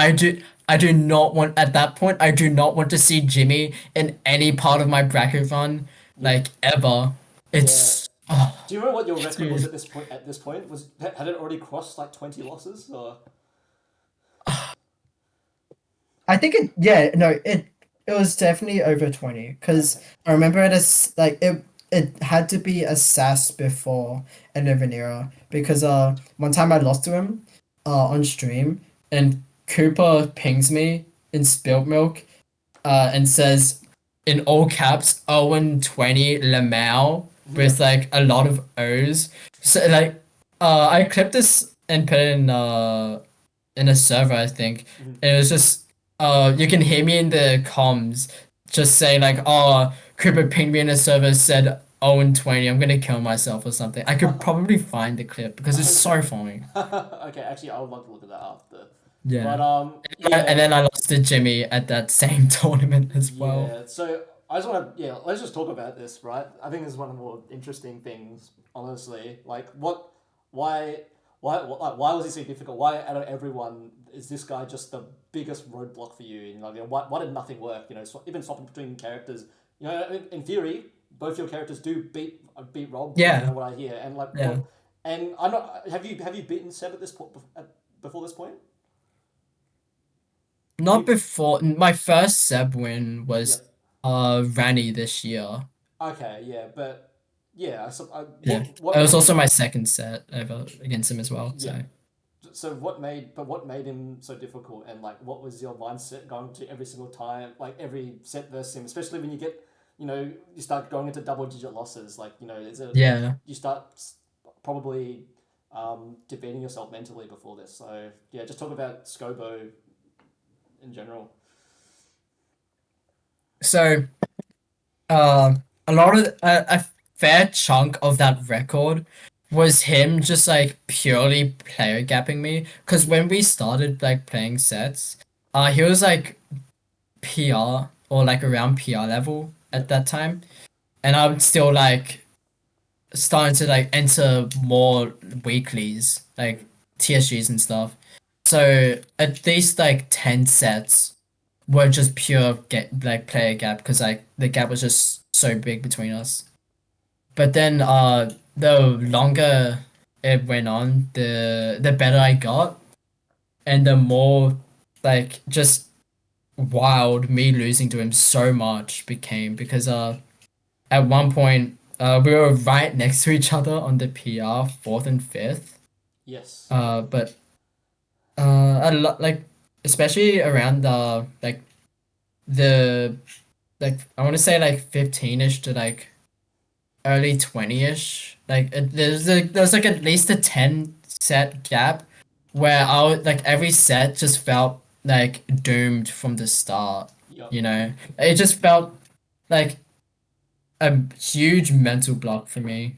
You know, because like I I don't know, like I just couldn't figure how to beat him in the corner because Jimmy played the matchup way better than literally everyone in the state because he would ban PS2 small and hollow, and then he would SDI on Thopper, and then he would never put himself in a position where he'd get hit by a touch of death. Yeah. So it was just like he would just run, he would literally just run to the corner, gyro and laser, and I had no clue how to deal with it. Well, so it's, Like literally, it's that easy. Like it sounds like. Well, yeah. like, what, Yeah. why didn't everyone else do this then? Like, I don't know. People like having fun. so Okay, I play against Seb, and he's like so cool. Like he's like, oh my god, he's so sick. Like his play, he's his fun to watch. He does all the crazy Rob stuff, and it's like, why can't Jimmy be like this? But then you realize Jimmy likes to win, and Seb likes to lose. yeah. So Yeah, okay. So like, cause yeah, it was just crazy. You were like I said, you are literally right next to each other PR, so you should be trading sets, if not winning more because of your like of the character matchups. yeah, But so it was just, I think it's gonna go down as like one of the great like anomalies of like this happened. Obviously, it's you know the story is different now, but yeah, yeah, I remember Slimboy taking like 20-1 odds bets on like on Yeah. like and yeah, he still like thinks it it was doesn't matter like because it's never happened. Slim And- Gaming always wins, bro. Yeah. Yeah. Okay. And- Did you like? We'll go into your. You said you reviewed with Milkyleo, like you John, Yeah. had a bit Jono, like, but why couldn't he figure out anything with Scobo? Like, what happened here? We didn't do as crazy as this sounds. Like I sound like this sounds very stupid to not do, but Milky and I didn't really go over Jimmy much. I won't Oh. lie. Okay. Like we went over Jono more until like last season where Milky and I started to like review my set with him more. Was that So like what Like- what was the reason for that? Like, I don't know. I don't know why we didn't. I couldn't tell you, honestly. Like we just didn't for some reason. It was like I definitely didn't initiate it. Like let's look at Jimmy. yep. But yeah, like it was only like last season where we started looking at my sets with him more and just like working out how to actually deal with this robot in the corner. Yep. Yep.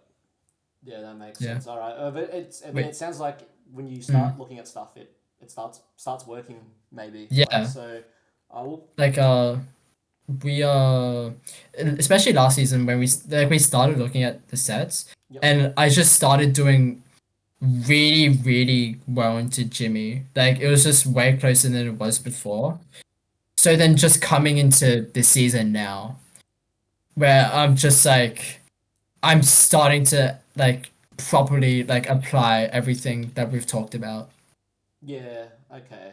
Um, but yeah, you go on. Obviously, you lose to Scobo. Scobo gets the winners' grands. JD also runs backs at you.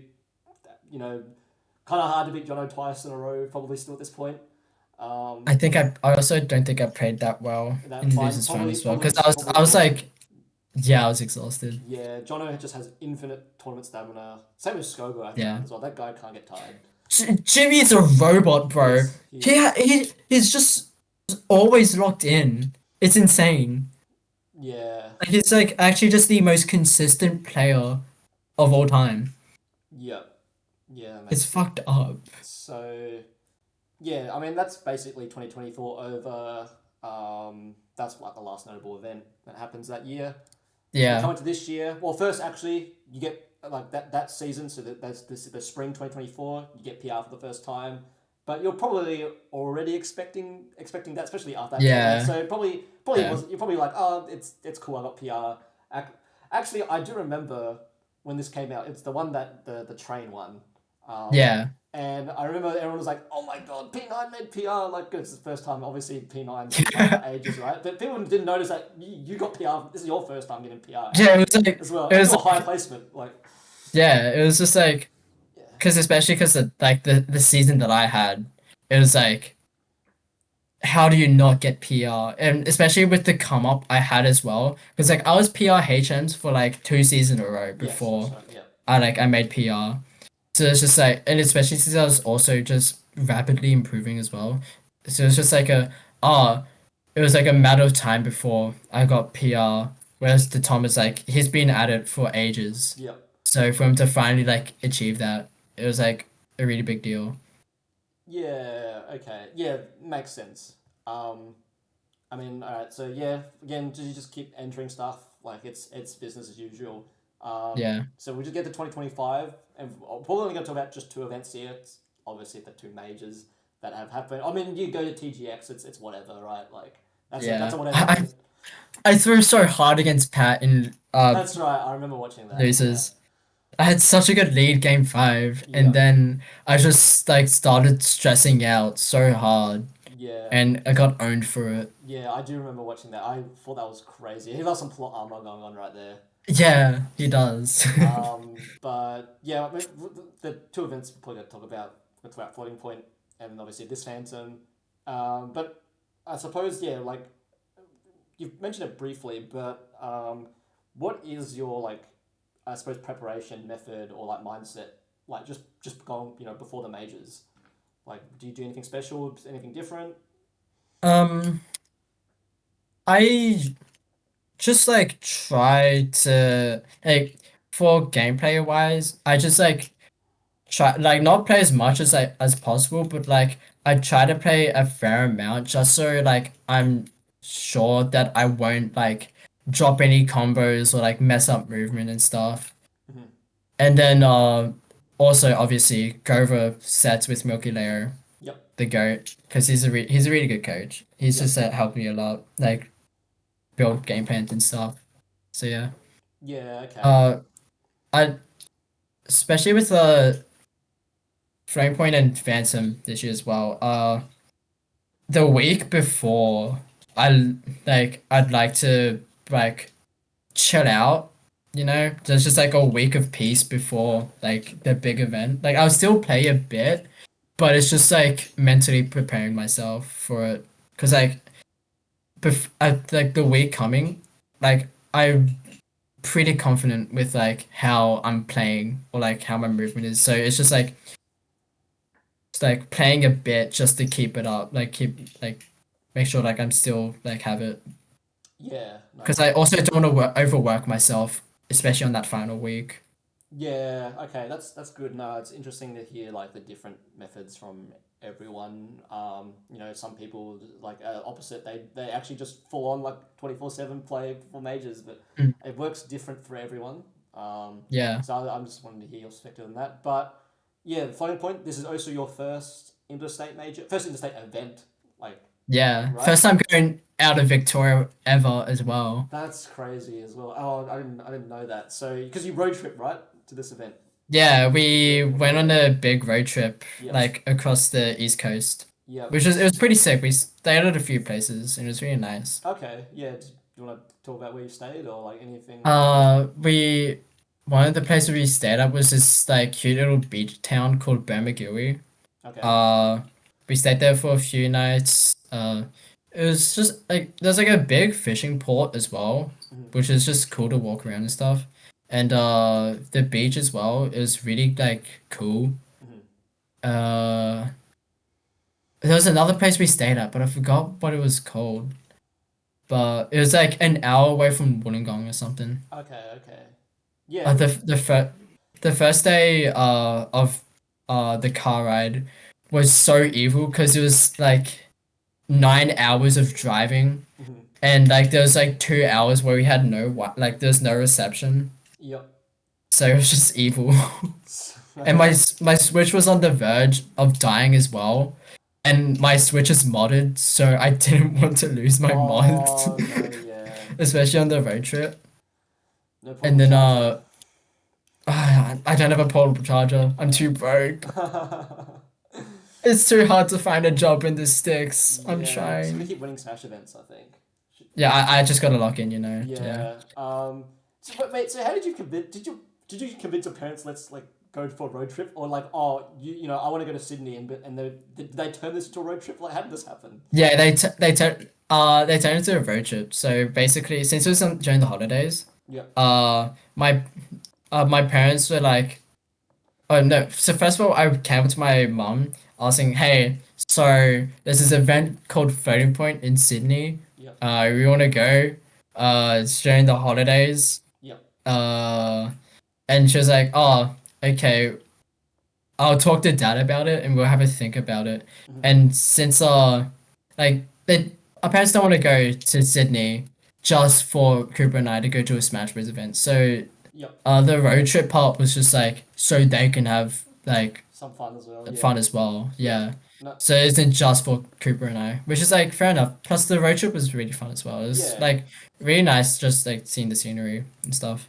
Yeah. No, that's really. I know. I think that's really awesome, actually. That happened. But yeah. Okay. Have your cute little road trip. Then we get to the event. Just before we get to singles, I just want to mention like I thought your hard carrying cruiser was pretty funny. Dude, it was so cooked. Oh, my teammates are so bad. Probably one of the hardest carry performances of all time. They locked in Yep. for baked goods and like Vec and Rambo, Yep. and that's literally it. That Dura bin and demo set was so evil. Like Nitrin did like Nitrin and Quizzo took out bin, I think it was, which is like it's pretty good. And then Nitrin took a stock of demo, which is like more than I can ask for Yep. with them, you know. And then I had to catch up so hard. I lost the stock to demo, which is like pretty disappointing because I played a set against Dura like at the Sunshine before Flame Point as well, and my brawler got farmed to where I had to counterpick with Sora, and then he had to counterpick me with Toon Link. Yeah. So playing Dura was like pretty stressful, but then I was able to clutch it up with like an up tilt up B at like 60 on the top platform, and then the next two sets were. I mean, what can you do? You know, at the end of the day, you I can't. mean, We can't. what can I- Yeah, what can I do when Morgan just like clears Nichiren and Quizzel? So then I'm left to take a team of Morgan, Zac, and Unfezant in winners finals, and then a team of Flo, Scobo, and Seb Yep. in losers finals. Like, Yeah. what can you do? Yeah. I thought that was just funny, and I think Yeah. it's pretty admirable. That's like one of the just hardest carry performances I've seen. Yeah. And I got $15 for that. I worked my ass off. You should have asked for all the money. Streets are saying my back is still like sore from that carrying, Oh, absolutely, absolutely. and all of that for $15. And then fucking after like during day 2 or day 3 on the Sunday, Rooster, Meat Livers and Honk's team did a crew battle with my team as well. For like like it was like everyone put in $5. Oh yeah. So that I didn't even know this was going on. Nitro and Grizzo started this without me, and they left me to have to like 3v1 the entire team basically because Nitro got farmed apparently, and then Quizzo, instead of going Rob, who he beat Meat Livers with Rob in pools, he went Mario and lost. So then I had to wait. Actually, I think they beat Rooster. I forgot, but I know I had to beat Meat Livers and Cooper. And playing Cooper was evil because I have to play a -2 into Cooper, Casio Brawler, Yeah. which I think is like my worst matchup. Yeah. Like. Well, I mean, It was so evil. At least Nitrin like paid my share because I am not putting $5 into something I did not agree to do. That's fair enough. Yeah, I mean, Yeah. I thought that was kind of cute. But yeah, we go to singles now. I believe day 1 you just take care of whatever. I can't. Yeah, I like but, I just like I played like Soup in Mexi because Mexi upset Yusuke. that's right. Yeah. Oh, Yusuke. Okay, interesting. Yeah. Then day 2, probably not ideal. Really, probably. I played terribly into Yash. I was having controller issues as well because if I wanted to dash right, I had to like fully slam my stick to the right for me to actually run. So like I would just keep walking like right. It was so bad, and then I just did nothing I wanted to do. Like all of day 2 or like Sunday was just that. It just felt like I was playing horribly. Yeah, if I'm honest, I did have a feeling Yash was. I don't know. I mean, yeah, you didn't. I didn't know about the controller issues, but I did feel like he was not. Like he was a pretty decent matchup into you. Like. Yeah, like his Yash is really good too. Yeah, I just it's about him. Yeah, what do you think of the yeah, like as a player? Like. Yeah, so it's like he's really good. So like, if I lost, I wasn't like I wouldn't have been like super mad because it's like it's fair enough. Yash is really good. Yeah. It's just how I lost to him. Like I didn't lose how I wanted to. Yeah. Okay. And then I think you must have won a couple more sets after this. Yeah, I beat Elliot MK into Robo Joe. Yeah. Yeah. And then this is where you run into Harry, right? And again, Harry limits you another major. From what I saw, it was a bit of a blowout, right? I got 3-stocked game 1 and 2, I think. Yep. It was those game 1 and 2 was so bad. I was legitimately like thinking of counterpicking with Sephiroth. Okay. The thought was like there. Yep. Like, but then I was just like, no, I'm gonna go Battlefield and I'm going to just like camp the top platform the entire game, which worked. And then I fucked up an Oppie out of shield, and I like a couple interactions after that happened, and I died. Which the Oppie out of shield would have won the game, I think. Yeah. And something like that happened, and I was pissed because losing to Luigi, which I hate, like that set just like sparked a flame of hate for Luigi that I never knew I had in me. And especially just like I made my seed. I didn't get upset, which is like fine, but I always want more. Especially for like Flame Point being the major of the year. Yeah, it was. Yeah. It's like it just didn't feel good. It would have been a bit disappointing, right? I don't know. Probably a bit unsatisfactory, but like what do you think of the event in general? Do you think it was still? So the rest of the event was like super fun. Like seeing all the Sydney people that I've talked to online for so long, like seeing them for the first time, it was just amazing. Like just hanging out with them was like so awesome. I really want to come back to Sydney soon. Maybe time for the holidays, where I come to an Epping or something for everyone. Yeah, that's good to hear. But yeah, like I said, bit of a disappointment, but Yeah. move on.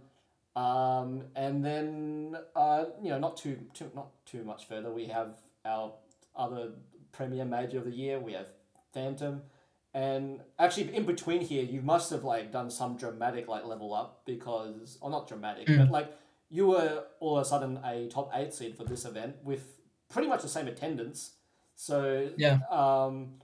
I suppose like the expectations. I think you're 7th seed at this event. And, 7th seed, yeah. Yeah, I suppose like what was your mindset going to this like because you probably were beating people pretty hard before this, so Yeah, going like that season, like this season, going into the start of it, it felt like everything that Milky and I have been like working on just started to like properly pay off. Cause like I felt like I was just like, especially because this season was also the first time I've beaten Jimmy as well. yep. Cause like stuff we've just talked about, just like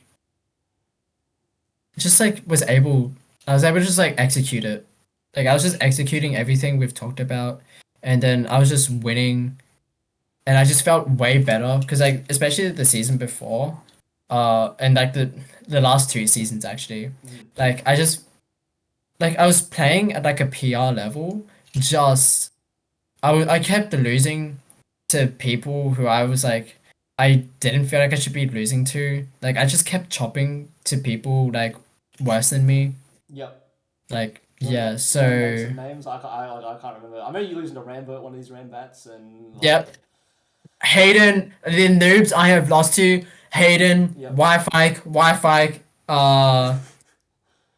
Jamie, Matt. Yep. These guys, all noobs, suck. I shouldn't be losing. I'm so much better. Yep. No. But yeah, especially because like I'm like that PR level. Yeah. It felt like I shouldn't. If I felt like I shouldn't be losing that, but it's this season as well. I think my mental has been much better as well. Like I haven't been like locking out, you know. Like I've just been like everything's felt doable. Like I haven't felt like except for my last set against Zac. Not last set, the set before that. It's just like I don't know. I was just like everything's just going right for me. Like I'm just doing everything I want to, I guess. Yeah. Okay. Well, okay. I was going to bring this up later, but we'll do it now because it seems like it's so integral. But like, yeah, we'll talk about you have a coach, Milkyleo, like something I learned not that long ago either, and like how did this happen? And like I suppose what things do you go over? Like you said, yeah, you go over VOD reviews and stuff, but like does he talk to you about mental and like any other like outside the game things, or is it mainly inside the game? Like yeah, how did this happen? Like why him? I don't know why he came up to me, but one day he just DM'd me and he was just like, "Hey, you want to get coaching from me?" And like for free. Yeah. And I was like, "Sure, I might as well. Like any help is like I'll take it." Cuz it's just like I want to say a period after it was like a period between Phantom and the Arcadian last year. Last year, yep.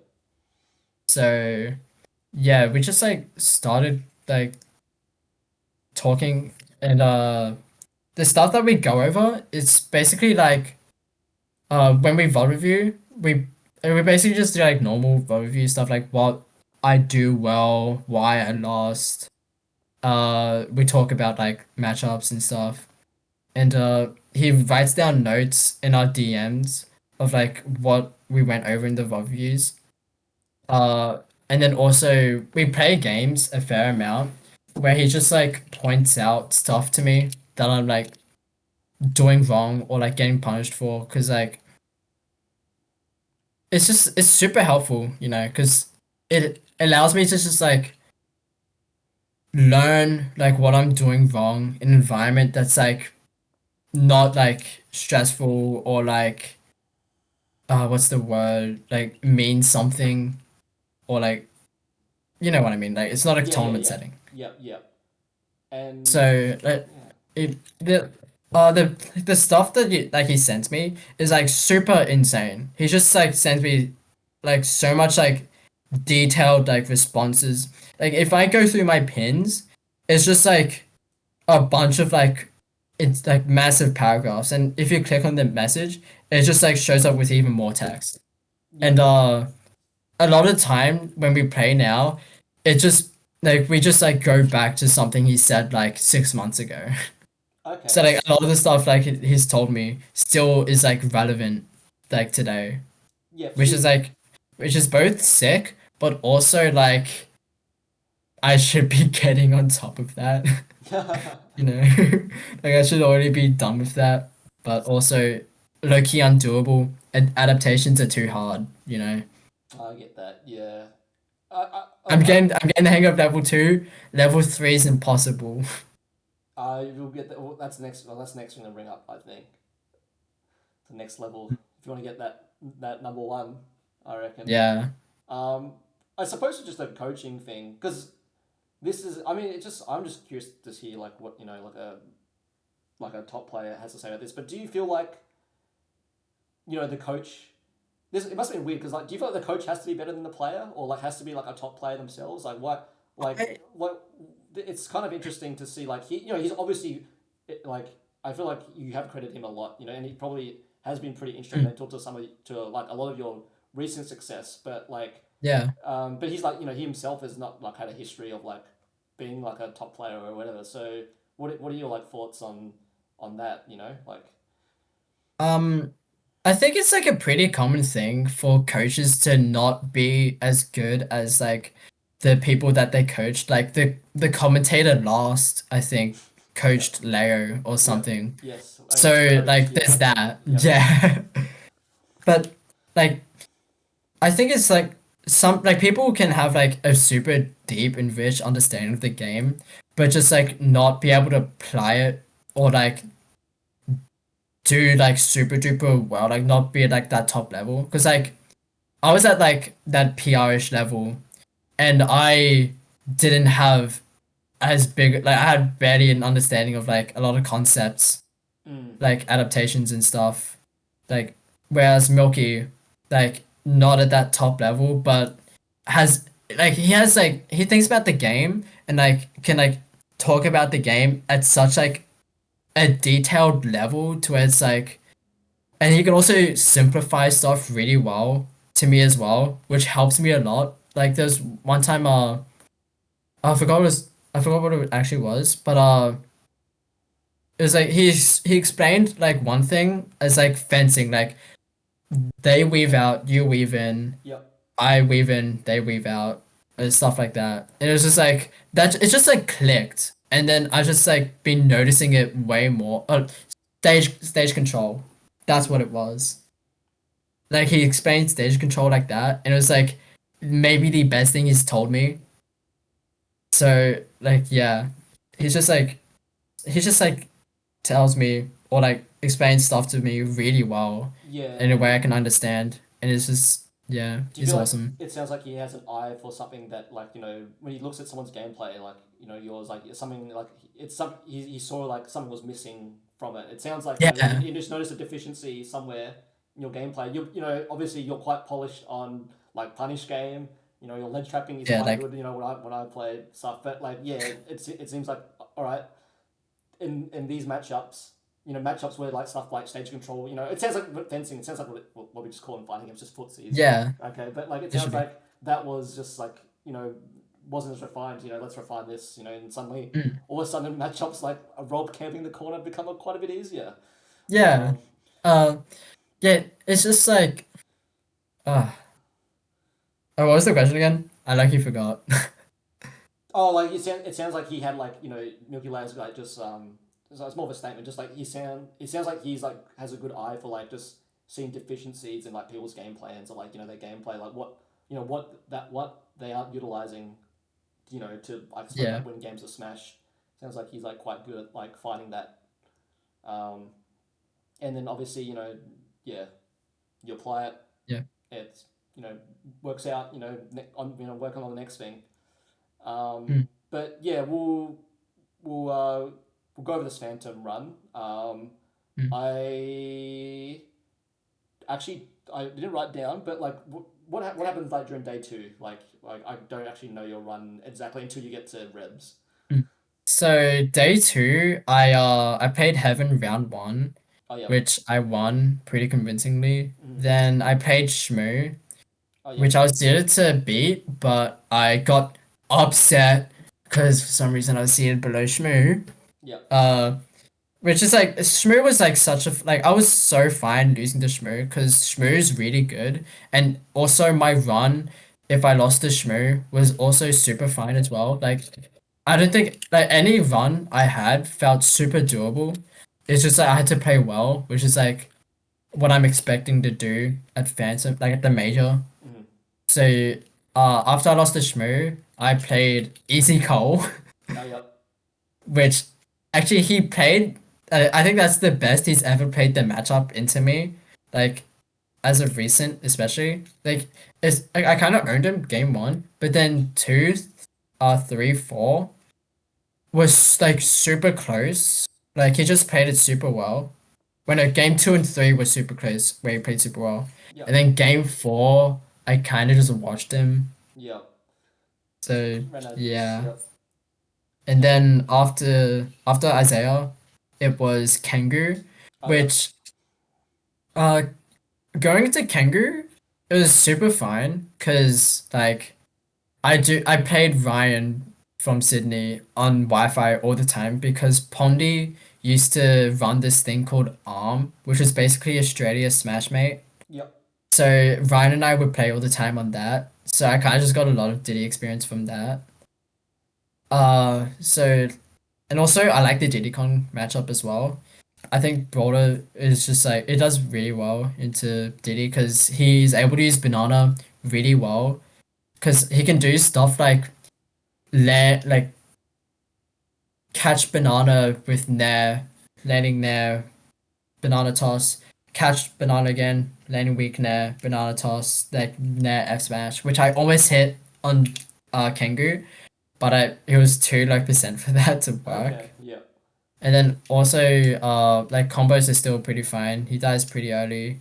Shot put is pretty good off stage as well because it could just like earn him sometimes, or it just forces him to like recover a way that I want. And then ledge trapping is also broader ledge trapping Yep. in general is Pretty just good. super insane. Yep. And then also Diddy's like light as well, so he dies pretty early. Yeah. Fair enough. And then also this goes for like all my sets except for Heaven. I would go up to Milky and I was just like, okay, X character, what's the game plan here? And we'll just like talk about like the matchup and like in player specific stuff. So that helped me a lot with all my sets as well. Okay. So yeah, we get to after Kengu, we get to the moment of truth. This is going to be your top 8 qualifier. You're back in this position after a bit over a year. Yeah. Obviously, top 8 in major. Hey, I've top 8 in major. You haven't done it yet. I'm still better than you. So, yeah, I suppose let's go into set with Rebs. Actually, yeah, let's just talk about you versus Rebs actually, because I'm looking at this, I found out you're negative versus him still. Yeah. So what is it like history of being at Rebs, and then I suppose you can transition to that into the set and like what you're thinking. Yeah. So Revs usually like kind of like not farms, but like a lot of the time, especially like the early days where I played him, he would farm me. Like only recently where it's just been like closer, but he usually beats me. So like I lost the last set before Phantom as well. So like going into that set, I was like super nervous because like it's a set that I could easily lose, but I I won a set like our set record this season before Phantom was 1-1. So it's like still doable. Like I felt still like fairly confident to win it. Just I had to like play like you just have to play well, you know. Yeah. So yeah. playing that set, game 1 I won, like not convincingly, but like I was feeling pretty confident. Then game 2 and 3, he just like adapted really well. Like he would just like punish me for pressing buttons. Like I was just starting to get nervous. I was starting to mash, looking for my kills, because that set in particular was so AIDS because especially against Greninja, I can't combo because combos don't really work on Greninja because like small hitbox, frame 2 air dodge, and fast faller. Yep. And it's also like impossible to get that good hit where I can actually get the kill as well. So yeah, it was just really hard to get kills. So a lot of the time he'll just like live up to like 140 plus.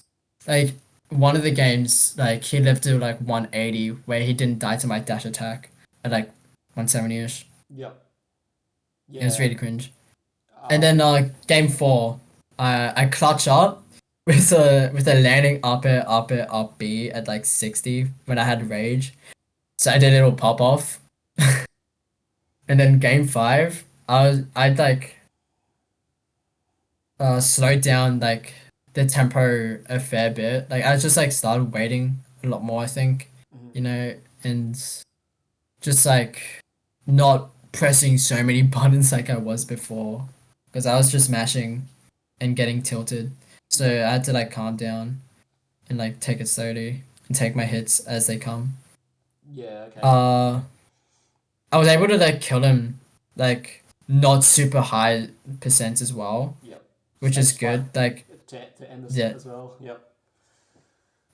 so I was surprised that stage bike, like the Nair sent him towards the stage, because usually like when I did it in other sets it sends him out, but I Yeah. guess he was just like slightly into the stage or something, Yep. which thank God, because I wouldn't expect that Nair to like force the tech as well. Yeah, well, yeah, he didn't obviously, and that must have been a bit of relief that like, oh yeah, that set's over. Don't need to play anymore. That's it. I've got Yeah, top 8. like I was like shocked and super excited when that happened. As a like I was expecting it to end like that, and not as big of a pop off as the my other like big pop offs like against Stacked and Jono. Yep. This is like low key kind of embarrassing, but I cried after I made top 8, Yep. which I wasn't like thinking I was gonna like, and I thought I was gonna be super excited and stuff, but and like it's just like after like I finished like jumping around, it kind of just hit me, because like making top 8 at major was like a goal that I wanted to get like ever since like that BAM where I got nice, because like that BAM kind of like opened my eyes to where it's like, oh, I can actually like get this. Like it isn't something that's so far beyond my reach than like that I've thought it was.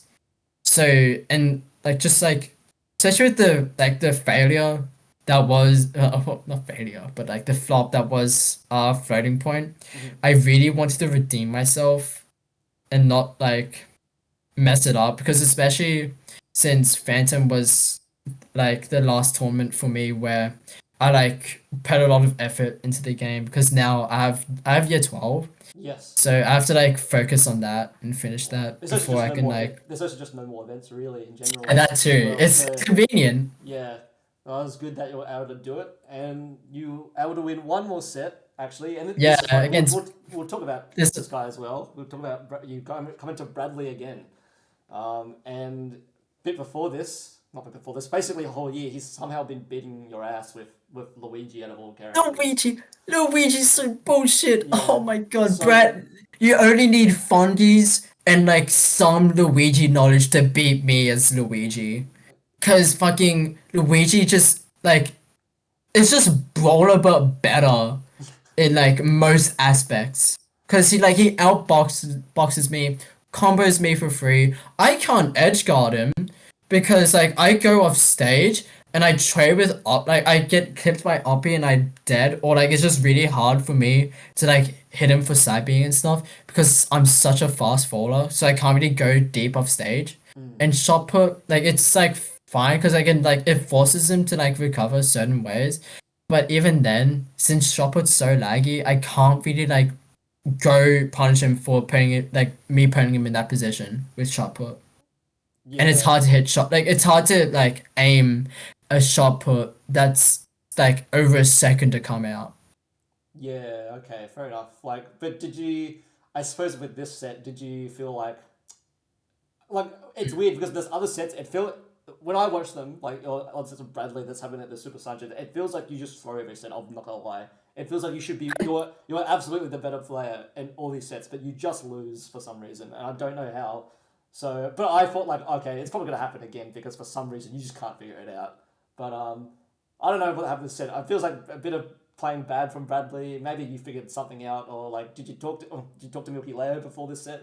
Yeah, What yeah. happened? That was- Milkyleo happened. Milkyleo Okay. happened. After our last set at Sunshine, Milkyleo and I just like went over stuff.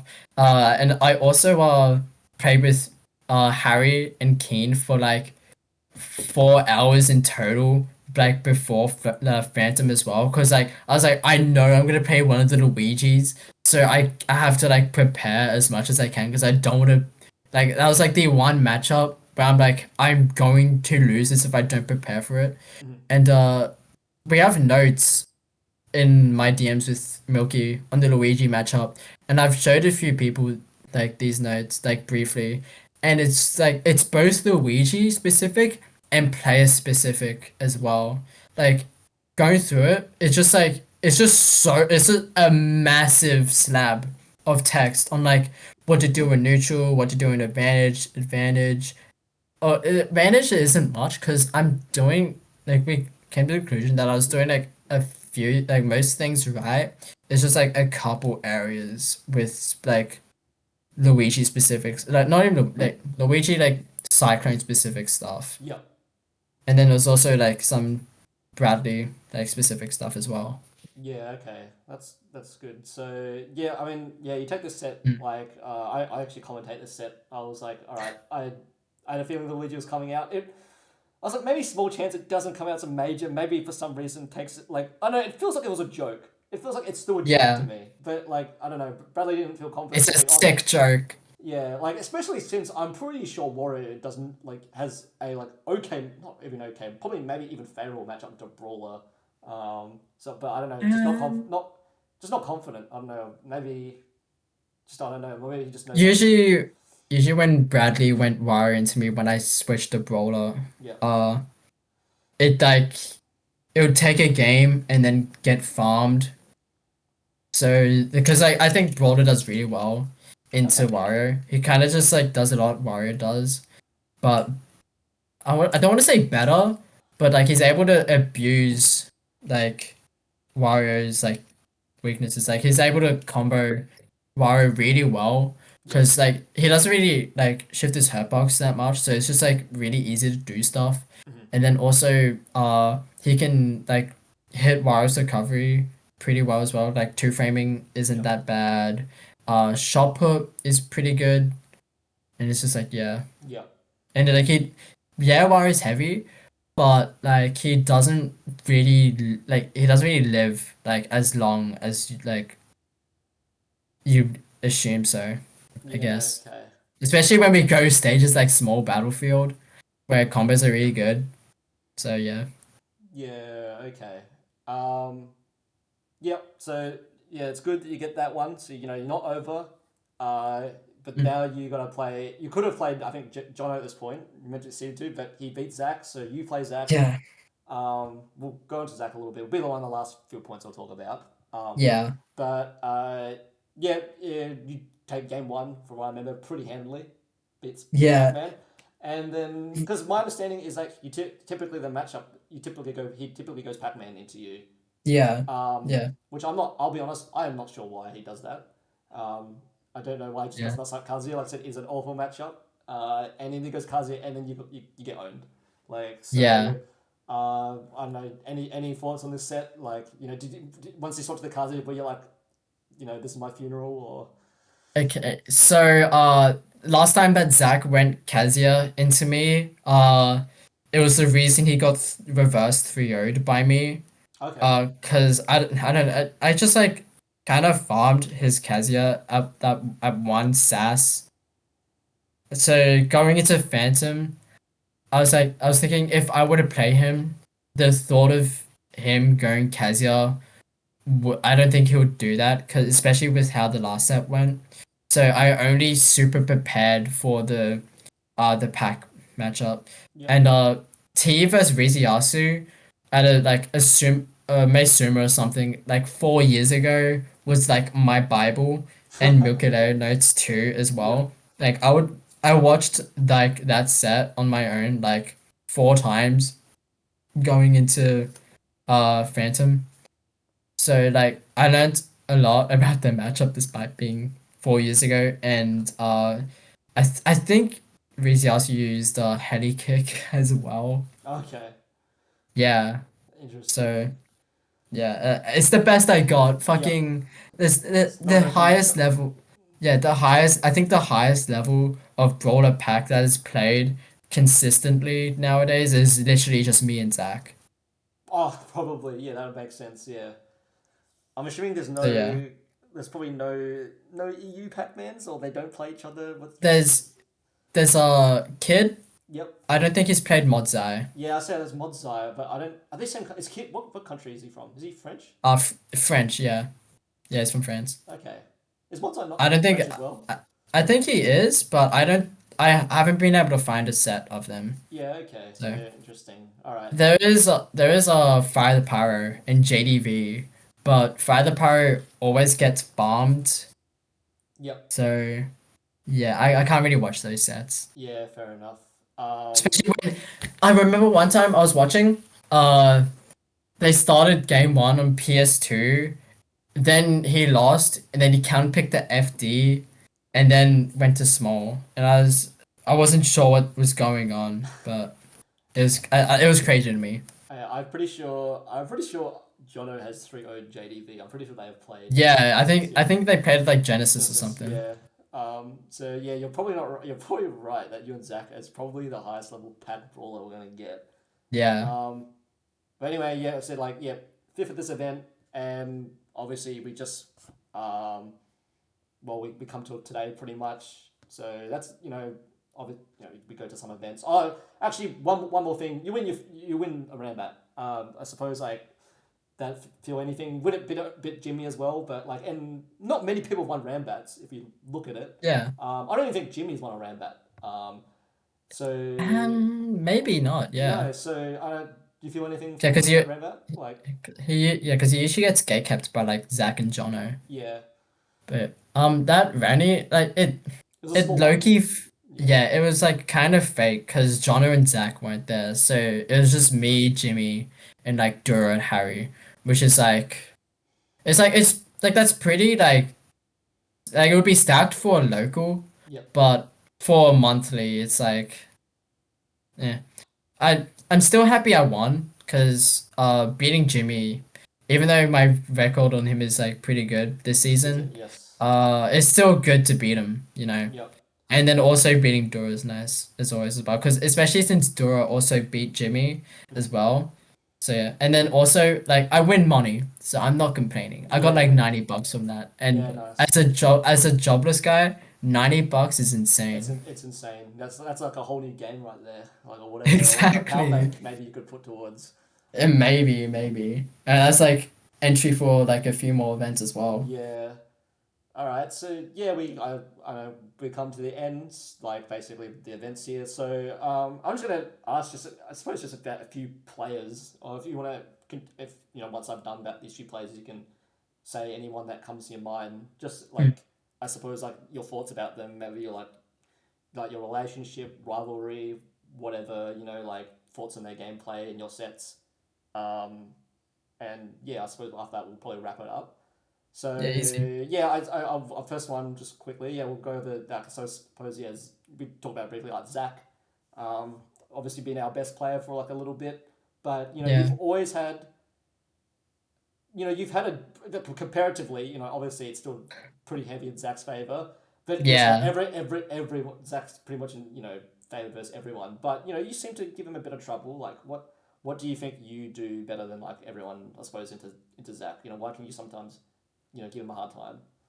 I think it's like mostly matchup stuff because I feel like, especially with Brawler, he does really well into like the Vic top level. I think like he does well into like the Robs, obviously, Yep. does well into Young Link, does well like well enough in like it's like an even matchup into Pac-Man, but like that's like even matchup is like better than like Jimmy copying like Kazia, Mm-hmm. like yeah, and then like and I feel like there's just like or maybe it's side winning pack for like pack brawler like side winning for brawler because there's some matchup stuff that is like really good for me like I can weak nair or like any like kind of nair through all of the fruits except for key Mm-hmm. then strong nair goes through a freshly shot out hydrant and then weak nair goes through any hydrant that's bounced at least once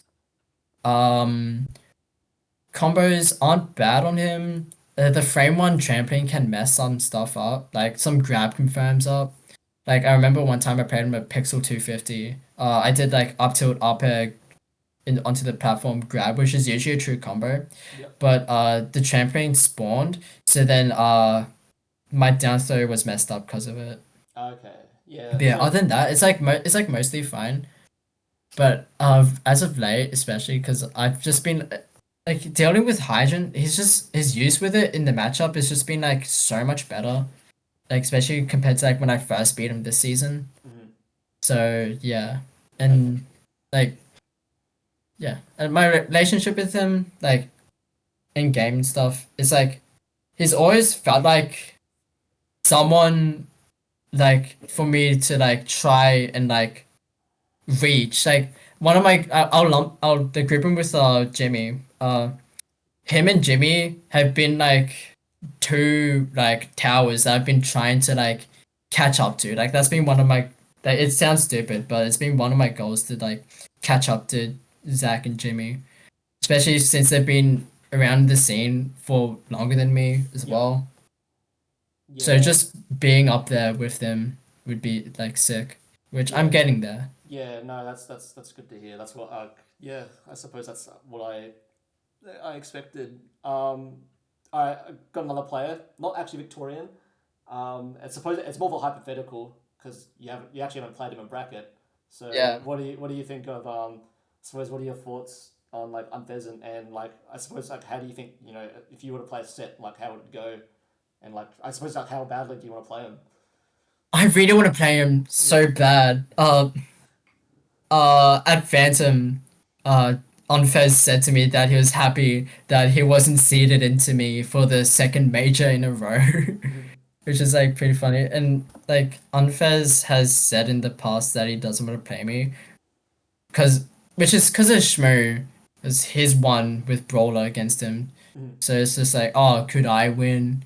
Which it'd either be close or I get completely farmed. Mm-hmm. Because I played Unfez on Wi-Fi, and I like it would be like a couple games where like I'd win or it'd be close, but then the rest it would just be like a wash. So I don't know. Maybe it'd be different offline, but I do really want to play him at like some like event of importance. Yeah, okay, yeah. Like, yeah, I'm just like I feel like it's one of the last like few like high level matchups we haven't seen right now. Like he's played versus pretty much every other top Victorian at this point. Yeah, We know how it pretty much. goes, but it just hasn't happened versus you yet. And then I got a weird one, right? Because like I can see, you know, your records, you know, like you're still losing versus quite a few PR players, right? From what I Mm. see, like I can see, like you know, Yeah. it seems like you struggle versus like you know Harry.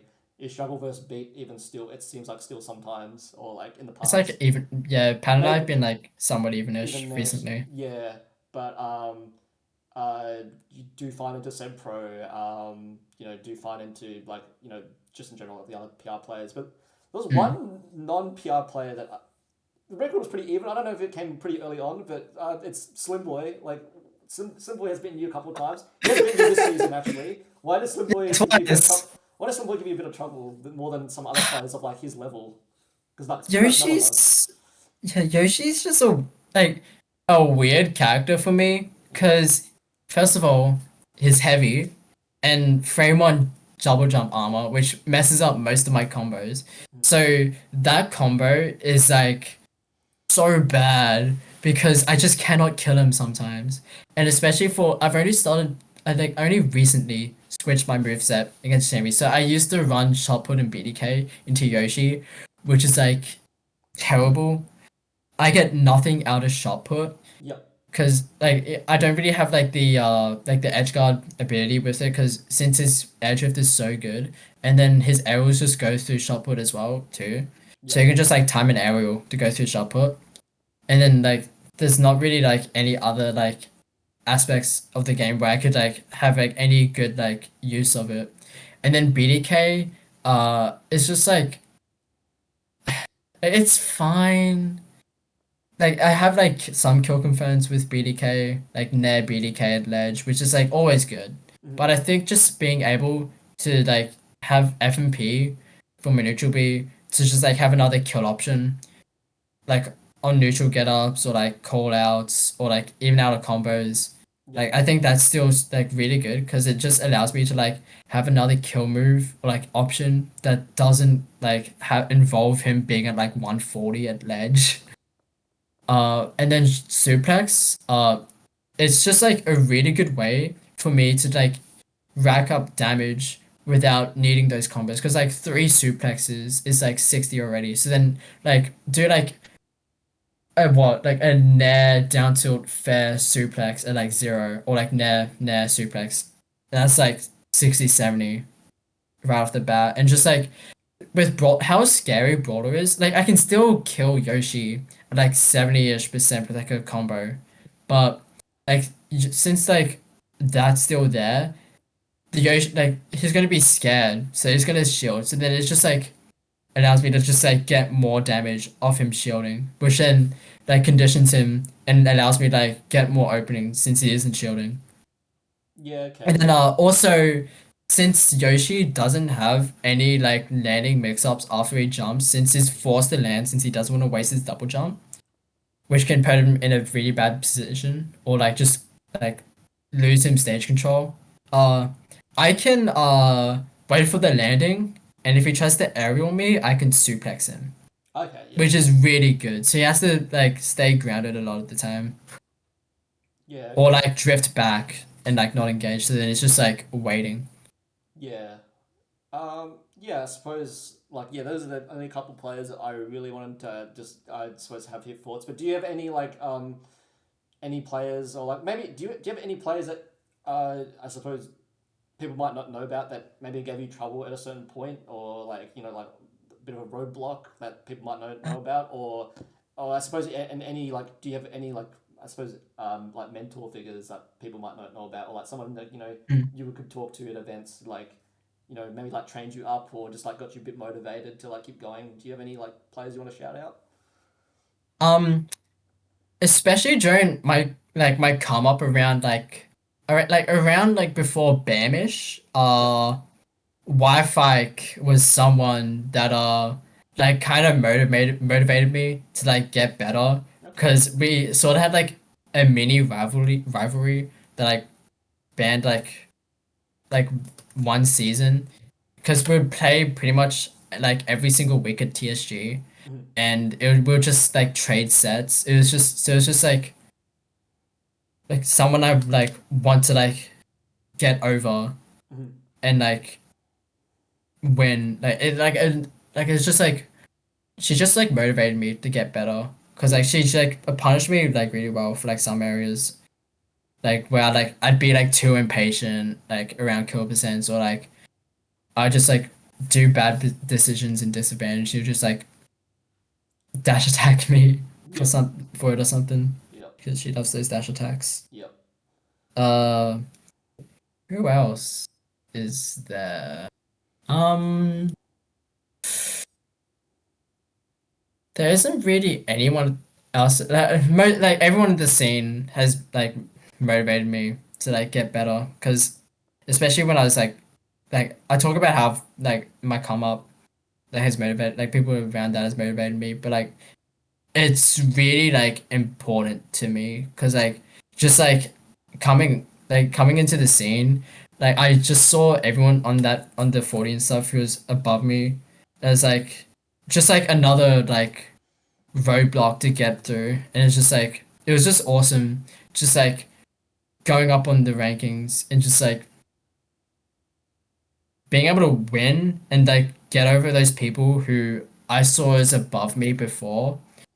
It was just like an amazing feeling, and it's just like kept pushing, like kept motivating me like to push further.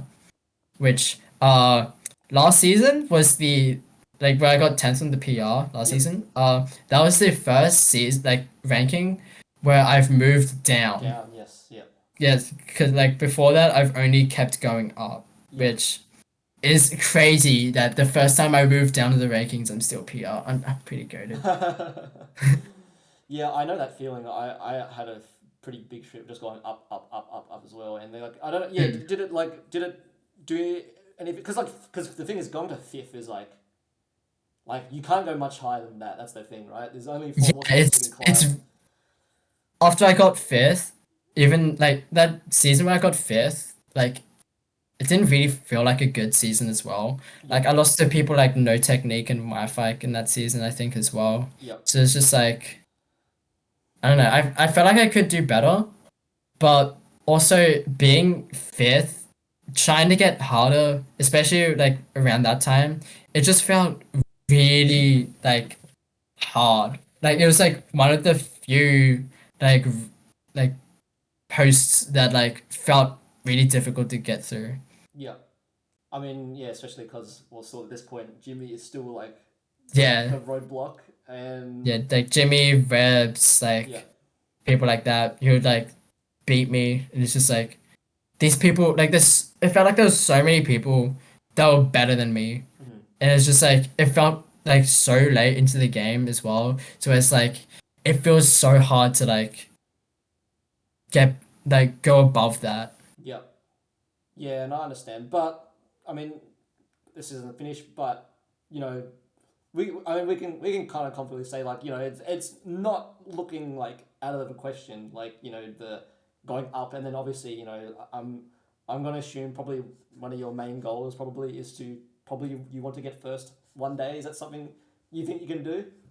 Yeah. Yeah.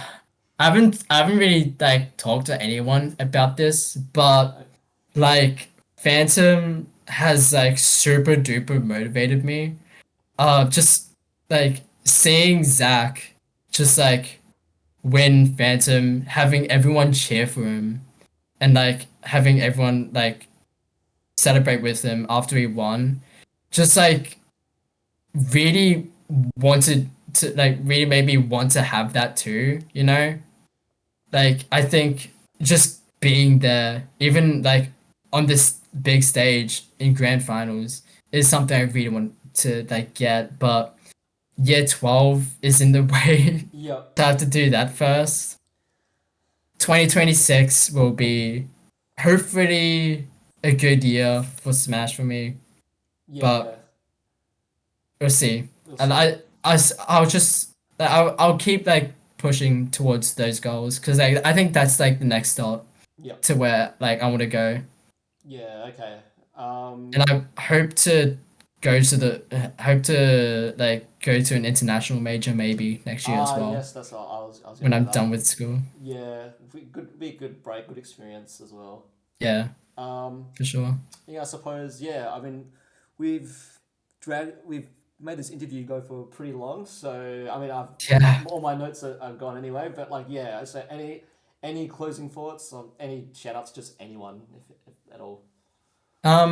Shout out Jamie. His like him just like doing everything for like this post-SAS dinners, just like taking us to places and stuff. It's just like been the highlights of my weeks every single like week It's good to coming hear. to SAS, just seeing everyone. It's just super nice, and it's just like after a week of year 12, it's just like a great thing to like end the week with. Zac and Jimmy, uh, they're awesome. Great friends, and sometimes aids to play against in sets, but uh Hey, I'm pretty AIDS to play against too, so we're all cringes. Yeah. Yep. Who else? Cooper. He's a bitch, but he's my brother. Yep. So you So, can shout him out. That'd be a bit mean if you didn't, I think. But yeah. yeah. Cooper thinks I'm a bitch too, so nah, it's like he's also always been like a motivator for me as well, because like I don't want to do worse than my brother, which Yeah. sounds mean, but also like I think Cooper would want to do better than me as well. So I think we kind of just have like that thing where we want to like keep doing better. I think, which has helped me a lot as well.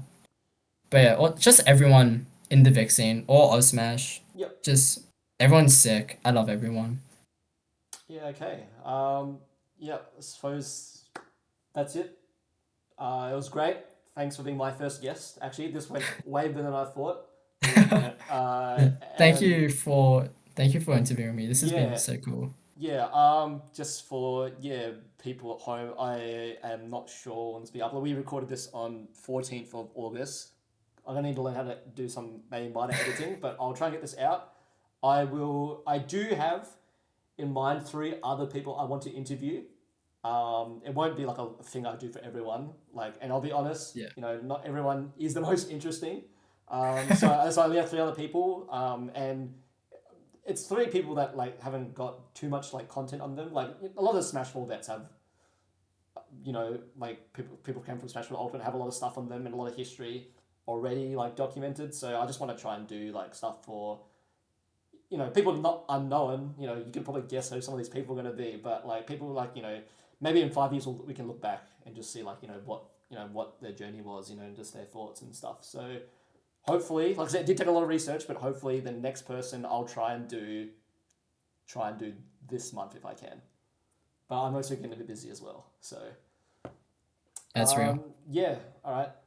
Suppose this has gone long enough. So yeah, again, thank you for being my guest, Beefy. Thank you And for doing this. this will be the end.